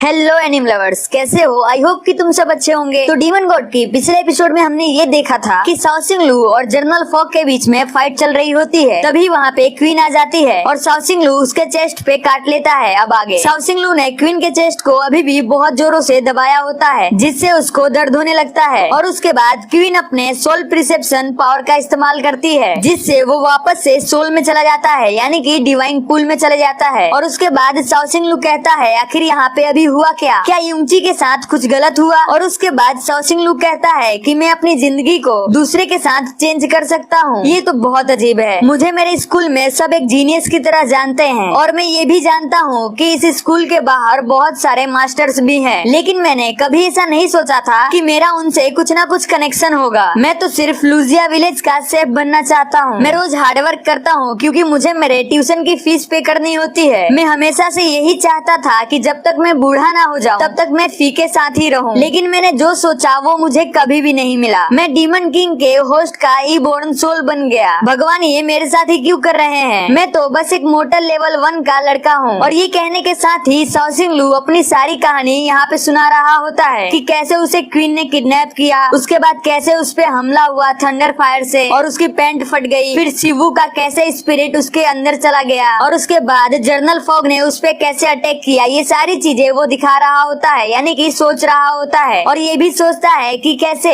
जनरल फॉग ने फी को किडनैप कर लिया और मैं उसे प्रोटेक्ट भी नहीं कर पाया। और उसके बाद शाओसिंग लू चिल्ला के कहता है कि जो भी ड्रैगन के खजाने को चुराने की कोशिश करेगा वही जिंदा रहेगा। और वो अचानक से अपने डिवाइन पूल में चला आता है और वो देखता है कि वहाँ पे वही इमोर्टल है, यानी कि लॉर्ड शिवू है। लॉर्ड शिवू कहता है कि तुम्हें ये सब तुम्हारे टीचर्स के द्वारा सिखाया गया है। उसके बाद शाओसिंग लू सोचता है और कहता है कि ये सुनने में तो काफी अच्छा लग रहा है। फिर वो वापस कहता है कि जो भी ड्रैगन का खजाना चुराने की कोशिश करेगा ड्रैगन उसे जला देगा। तो लॉर्ड शिवू से कहता है कि मैंने तुम्हें ऐसा कहने को थोड़ी ना कहा है। फिर शाओसिंग लू कहता है oh I am sorry. Lord Shivu कहता है कि छोड़ो इस बात को, तुम मेरे एक सवाल का जवाब दो। जब मैं सो रहा था तब यहाँ पे बहुत जोर का भूकंप आया, उसका कारण क्या है? तो शाओसिंग लू कहता है कि मुझे नहीं पता, लेकिन मेरी बॉडी को अभी एक डीमन कंट्रोल कर रहा है। तो लॉर्ड शिवू उसे चिल्ला के कहता है कि नॉनसेंस, तुम कैसे अपने बॉडी का कंट्रोल एक डीमन को दे सकते हो? शाओसिंग लू उसकी बातें सुनने के बाद कहता है कि मैं भी ऐसा नहीं करना चाहता था, लेकिन सिचुएशन ही ऐसी आ गई थी कि मुझे ऐसा करना पड़ा। तो उसके बाद लॉर्ड शिवू कहता है कि चाहे कोई भी रीजन हो, लेकिन तुम्हें अपने बॉडी के ऊपर तुम्हारा कंट्रोल नहीं खोने देना चाहिए था। उसके बाद लॉर्ड शिवू कहता है कि चलो छोड़ो इस बात को, हम सबसे पहले तुम्हारी बॉडी पे तुम्हारा कंट्रोल लाने की कोशिश करेंगे। और साथ में वो ये भी कहता है कि मैं तुम्हारी बॉडी को अब मैनिपुलेट करने जा रहा हूँ और मैं उस डीमन को फोर्स करूंगा कि वो वापस से डिवाइन पूल में आ जाए। और ये कहने के साथ ही लॉर्ड शिवू वहाँ से चला जाता है और बाहर का सीन दिखाया जाता है जहाँ पे शाओसिंग लू ने अभी भी क्वीन के चेस्ट को पकड़ा होता है। और उसके बाद ही शाओसिंग लू के हेयर का कलर चेंज होने लगता है और उसके बाद थोड़ी ही देर में उसके हेयर का कलर व्हाइट हो जाता है। तो क्वीन ये देख के कहती है कि ये मैजिकल पावर तो शिवू की है। और यहाँ पे लॉर्ड शिवू अपनी पावर से शाओसिंग की बॉडी पे से यूजिंग का कंट्रोल हटाने की कोशिश कर रहा होता है और कहता है कि इंसानी लड़के तुम चिंता मत करो, मैं तुम्हारे डिवाइन पूल से तुम्हें पे करने के बाद ही जाऊंगा, चाहे ये कितना भी खतरनाक हो, लेकिन मैं तुम्हें सेफ करके ही रहूंगा। और उसके बाद शाओसिंग लू की बॉडी पे लॉर्ड शिवू का कंट्रोल हो जाता है, जिसके बाद क्वीन कहती है कि मुझे लगता है कि तुम लॉर्ड शिवू हो, तुम यहाँ पे क्या कर रहे हो, जल्दी से तुम वापस जाओ। और ये कहने के साथ ही क्वीन अपने सोल प्रिसेप्शन मैजिक का इस्तेमाल करती है, जिससे शाओसिंग लू बेहोश हो जाता है और उसको छोड़ देता है। लेकिन शाओसिंग लू ने उसको इतनी जोर से काटा होता है कि वो कहती है कि मैं इसको जल्दी से हील नहीं कर पाऊंगी। और उसके बाद शाओसिंग लू बेहोश हो जाता है, लेकिन वो नींद में फीलिंग का नाम ले रहा होता है, जिसे सुनने के बाद क्वीन कहती है कि तुम अभी भी उसकी फिक्र कर रहे हो, जबकि तुम खुद इतने ज्यादा घायल हो। मैंने इन दिनों में आज पहली बार ये महसूस किया कि मेरे हस्बैंड को किसी को मारने के लिए इतनी ज्यादा स्ट्रॉन्ग फीलिंग आ गई है। ये इस लड़की की बहुत ज्यादा केयर करता है। और वहीं पे खड़ा जनरल फॉग क्वीन से कहता है कि मेरी मदद करने के लिए थैंक यू। लेकिन क्वीन कहती है कि मुझे तुम्हारा शुक्रिया करना चाहिए। तो जनरल फॉग कहता है कि क्यों? तो क्वीन कहती है कि थैंक यू इसलिए कि तुमने मेरे हस्बैंड को नहीं मारा। मैं ये बात जानती हूँ कि तुम्हारे अंदर बहुत पावर है और तुम किसी को भी कभी भी बहुत ही कम समय में मार सकते हो, लेकिन फिर भी तुमने मेरे हस्बैंड को लंबे समय तक जिंदा रखा। लेकिन वहाँ पे खड़ा जनरल फॉग ये सोच रहा होता है कि क्वीन बहुत ही ज्यादा जल्दी उठ गई। और उसके बाद क्वीन कहती है कि क्या अब तुम मेरे फादर के वफादार नहीं रहे? और अब वापस से सीन शिफ्ट होता है और हमें शाओसिंग लू के डिवाइन पूल का सीन दिखाया जाता है, जहाँ पे शाओसिंग लू खड़ा होता है और नीचे से युंगची बाहर आता है और वो कहता है कि उसने मुझे डिस्टर्ब कर दिया। लेकिन शाओसिंग लू यूचिंग से एक ही बात पूछता है कि क्या तुमने जनरल फॉग को हरा दिया और क्या फी ठीक है? तो युंगची कहता है कि तुम चिंता मत करो, वो ठीक है। लेकिन साथ में वो मन में ये भी सोच रहा होता है कि ये उस लड़की की बहुत ज्यादा फिक्र करता है। और यूचिंग की ये बात सुनने के बाद शाओसिंग लू राहत की सांस लेता है। लेकिन वहाँ पे खड़ा यू चिंग ये सोच रहा होता है कि मैं इस चीज का फायदा उठा सकता हूँ। और उसके बाद लॉर्ड शिवू की एंट्री होती है और वो चिल्ला के कहता है कि तुम्हारी हिम्मत कैसे हुई मुझे अपमानित करने की। अब वापस से सीन क्वीन पे शिफ्ट होता है और क्वीन जनरल फॉक्स से कह रही होती है कि क्या तुम अब मेरे फादर के वफादार नहीं हो? तुमने क्यों उनकी आज्ञा का पालन नहीं किया और मेरे हस्बैंड को जाने दिया? तो जनरल फॉक्स कहता है कि आपको कुछ गलत फहमी हुई है। पहले तो सिर्फ मैं आपके फादर को सर्व नहीं करता, मैं सिर्फ हमारे क्लैन का वफादार हूँ। और दूसरी बात ये है कि मुझे कोई भी ऐसा ऑर्डर नहीं मिला था कि मैं डीमन किंग के होस्ट को जाके मार दूं। तो इसका मतलब ये है कि मुझे किसी ने भी ऑर्डर नहीं दिया था। ये सुन के क्वीन कहती है क्या? तो जनरल फॉक्स कहता है कि आप डीमन किंग के लेवल 6 पे हैं और आपके पिता किसी ऐसे को नहीं भेजेंगे जो कि जर्नल लेवल के 1 पे हो। अगर वो ऐसा करते हैं तो वो आपके सामने मारा जाएगा। मैं उसके साथ फाइटिंग इसलिए कर रहा था क्योंकि मैं उसे देखना चाहता था कि क्या वो डीमन किंग के लायक भी है या नहीं। और मैंने देखा कि वो उसके लायक है, वो स्मार्ट भी है और ताकतवर भी। और उसके बाद जनरल फॉक्स साउसिंग लू की तरफ देखता है और कहता है कि अगर ये कमजोर होता तो ये मुझसे अपनी जान की भीख मांगता, लेकिन इसने ऐसा नहीं किया। इसने मेरा सामना किया और मुझसे लड़ाई की। ये सारी बातें सुनने के बाद क्वीन कहती है कि इसीलिए तुमने इसे नहीं मारा क्योंकि इसने प्रूफ कर दिया। लगता है कि मैंने सही इंसान को अपने लिए चुना है। तुम क्या सोचते हो इस बारे में? तो जनरल फॉक्स कहता है कि हाँ, आपने एक ब्रिलियंट इंसान को चुना है। हालांकि ये बात सही है कि ये अभी कमजोर है, लेकिन ये बहुत ज्यादा रिस्पॉन्सिबल है। ये लड़का ये नहीं सोचता कि इसका एनिमी कितना ज्यादा पावरफुल है और वो उससे डरता भी नहीं है, बल्कि वो उसका सामना करता है। और ये लड़का फनी भी है। ये बात सुनने के बाद क्वीन कहती है कि क्या ये कोई एडवांटेज है? तो जनरल फॉक्स कहता है कि ऑफ कोर्स, इससे ये फायदा होगा कि ये अपने सामने वाले पे ध्यान ही नहीं देगा। वो क्या है, कितना ताकतवर है, इससे इसको कोई फर्क नहीं पड़ता। ये बहुत ही भाग्यशाली है कि ये फ्यूचर में डीमन किंग बनने वाला है। हमारा क्लैन ये देखना चाहता है कि कब आप इससे शादी करोगी और ये डीमन किंग बनेगा। लेकिन क्वीन कहती है कि मेरे फादर ऐसा नहीं चाहते, वो तो इसे मारना चाहते हैं। तो जनरल फॉक्स कहता है कि हाँ, मुझे पता है कि आपके पिता इसे मारना चाहते हैं, इसीलिए इस काम के लिए उन्होंने लॉर्ड आयरन वुड को कहा है और उनके बेस्ट सिपाही को कहा है। ये सुनने के बाद क्वीन चौंक जाती है और कहती है क्या उन्होंने लॉर्ड आयरन वुड को कहा है जो कि डीमन लॉर्ड के 7 लेवल पे है? लेकिन तुम्हें ऐसी सीक्रेट इन्फॉर्मेशन कहाँ से मिली? तो जनरल फॉक्स कहता है कि इसके पीछे एक रीजन है। मैं जब यहाँ पे आ रहा था तो मैं लॉर्ड आयरन वुड से और उनके सिपाहियों से मिला जो कि सोल रेलिक को इकट्ठा कर रहे थे। जनरल फॉक्स की ये बात सुन के क्वीन घबरा जाती है और मन में सोचती है कि क्या वो सोल रेलिक को रिड्यूस यानी कि हटा रहे हैं? ये तो इम्पॉसिबल है। उसके बाद क्वीन कहती है कि तुमने देखा कि और कौन था? तो जनरल फॉक्स कहता है कि नहीं। और उसके बाद क्वीन कहती है कि तुम चिंता मत करो, बाकी की सच्चाई मैं खुद पता कर लूंगी। और उसके बाद क्वीन कहती है कि अगर तुम मेरे हस्बैंड को मारने के लिए यहाँ पे नहीं आए थे तो फिर क्यों आए थे? तो जनरल फॉक्स कहता है कि मैं यहाँ पे आया था आपको कुछ बताने के लिए। और अब वापस से सीन शिफ्ट होता है और हमें साउसिंग लू का डिवाइन पूल दिखाया जाता है जहाँ पे वो तीनों खड़े होते हैं और वो तीनों एक दूसरे से लड़ रहे होते हैं। तो साउसिंग लू कहता है कि प्लीज तुम सब शांत हो जाओ। और उसके बाद साउसिंग लू यूचिंग से कहता है कि तुमने जब मेरी बॉडी को कंट्रोल किया था तब तुमने क्या किया? तो यूचिंग कहता है कि मैंने ज्यादा कुछ नहीं किया, बस उसको एक बार दांत से काट लिया। और वहीं पे लॉर्ड शिवू उसकी ये बात सुनने के बाद कहता है कि तुम चुप रहो और किसी से भी ये मत कहना। तो यूचिंग कहता है कि तुम मुझे नहीं रोक सकते। तो लॉर्ड शिवू कहता है कि मैं तुम्हें इस चीज के लिए पनिश करूंगा। उसकी ये बात सुनने के बाद यूचिंग कहता है आ जाओ फिर। और उसके बाद वो दोनों एक दूसरे से लड़ने लगते हैं और एक दूसरे को बहुत सारी गालियां देते हैं। लेकिन वहीं पे खड़ा साउसिंग लू ये सोच रहा होता है कि क्वीन ने सही कहा था कि सभी सोल्स डिवाइन पूल में एक दूसरे के साथ मिलकर नहीं रहने वाली। ये दोनों बहुत ही ज्यादा ताकतवर हैं। ये पूरी तरह से ह्यूमन मिस्ट्री के मास्टर लेवल पे हैं। मुसीबत के समय में इनको मेरी बॉडी देना ये कोई गलत बात नहीं है या फिर गलत चीज नहीं है, लेकिन जब ये मेरी बॉडी पे कंट्रोल करते हैं तो मेरा कंट्रोल मेरे माइंड से भी हट जाता है। क्या होगा अगर ये लोग मेरे बॉडी के साथ कुछ गलत करें? और ये कहने के साथ ही वो ये सोच रहा होता है कि कहीं ये लोग फी के साथ वैसा वैसा तो नहीं कर सकते। समझ रहे हो ना आप लोग? फोटो देख लो, पिक्चर देख लो। और उसके बाद साउसिंग लू कहता है कि मैं ऐसा नहीं होने दे सकता। लॉर्ड शिवू यूचिंग से कहता है कि तुम्हें तो ग्रेटफुल होना चाहिए कि तुम इस डिवाइन पूल में हो, नहीं तो पक्का मैंने तुम्हें यहाँ से किक मार के भगा दिया होता। उसके बाद यूंगची कहता है कि तुम्हें भी मेरा आभारी होना चाहिए। अगर तुम जिंदा होते तो मैं भी तुम्हें छोड़ देता, तो तुम्हें इसके लिए मेरा आभारी होना चाहिए। उन दोनों की ये सारी बकवास सुनने के बाद साउसिंग लू कहता है कि क्या तुम दोनों एक दूसरे से लड़ना चाहते हो तो मैं तुम्हारी इसमें मदद कर सकता हूँ, लेकिन तुम्हें मुझे इसके बदले में कुछ देना होगा। साउसिंग लू की ये बात बात सुनने के बाद दोनों बहुत जोर से चिल्ला के कहते हैं कि बोलो बोलो तुम्हें क्या चाहिए, मैं वो तुमको सब कुछ दूंगा, बस तुम मुझे इससे लड़ने दो। और उसके बाद साओ सिंह लू बहुत ही अजीब मुंह बना के कहता है कि तुमने मुझसे अब वादा कर दिया है। लेकिन लॉर्ड शिवू को बहुत ही खराब फीलिंग आ रही होती है कि जरूर इसका कोई बुरा इरादा है, लेकिन यू चिंग को कुछ नहीं समझ आता है। और उसके बाद वो कहता है कि तुम लोग रुको, मैं वापस जब आऊंगा तब मैं तुम दोनों के बीच में लड़ाई करवा दूंगा। और जैसे ही साओ सिंह लू की आंखें खुलती है उसके सामने क्वीन होती है और वो उसको किस कर रही होती है। तो साओ सिंह लू कहता है कि ये तो मेरा पहला किस है, मैंने अपना पहला किस खो दिया। और उसके बाद वो क्वीन को अपने से दूर कर देता है और कहता है कि आखिर तुम ये क्या कर रही हो। तो क्वीन कहती है कि मेरे डार्लिंग तुम फाइनली उठ गए। और उसके बाद साओ सिंह लू इधर उधर देखता है और कहता है अच्छा हुआ कि फीलिंग अभी तक उठी नहीं है और उसने मुझे ऐसे नहीं देखा। और जनरल फॉग भी चला गया है। उसके बाद साओ सिंह लू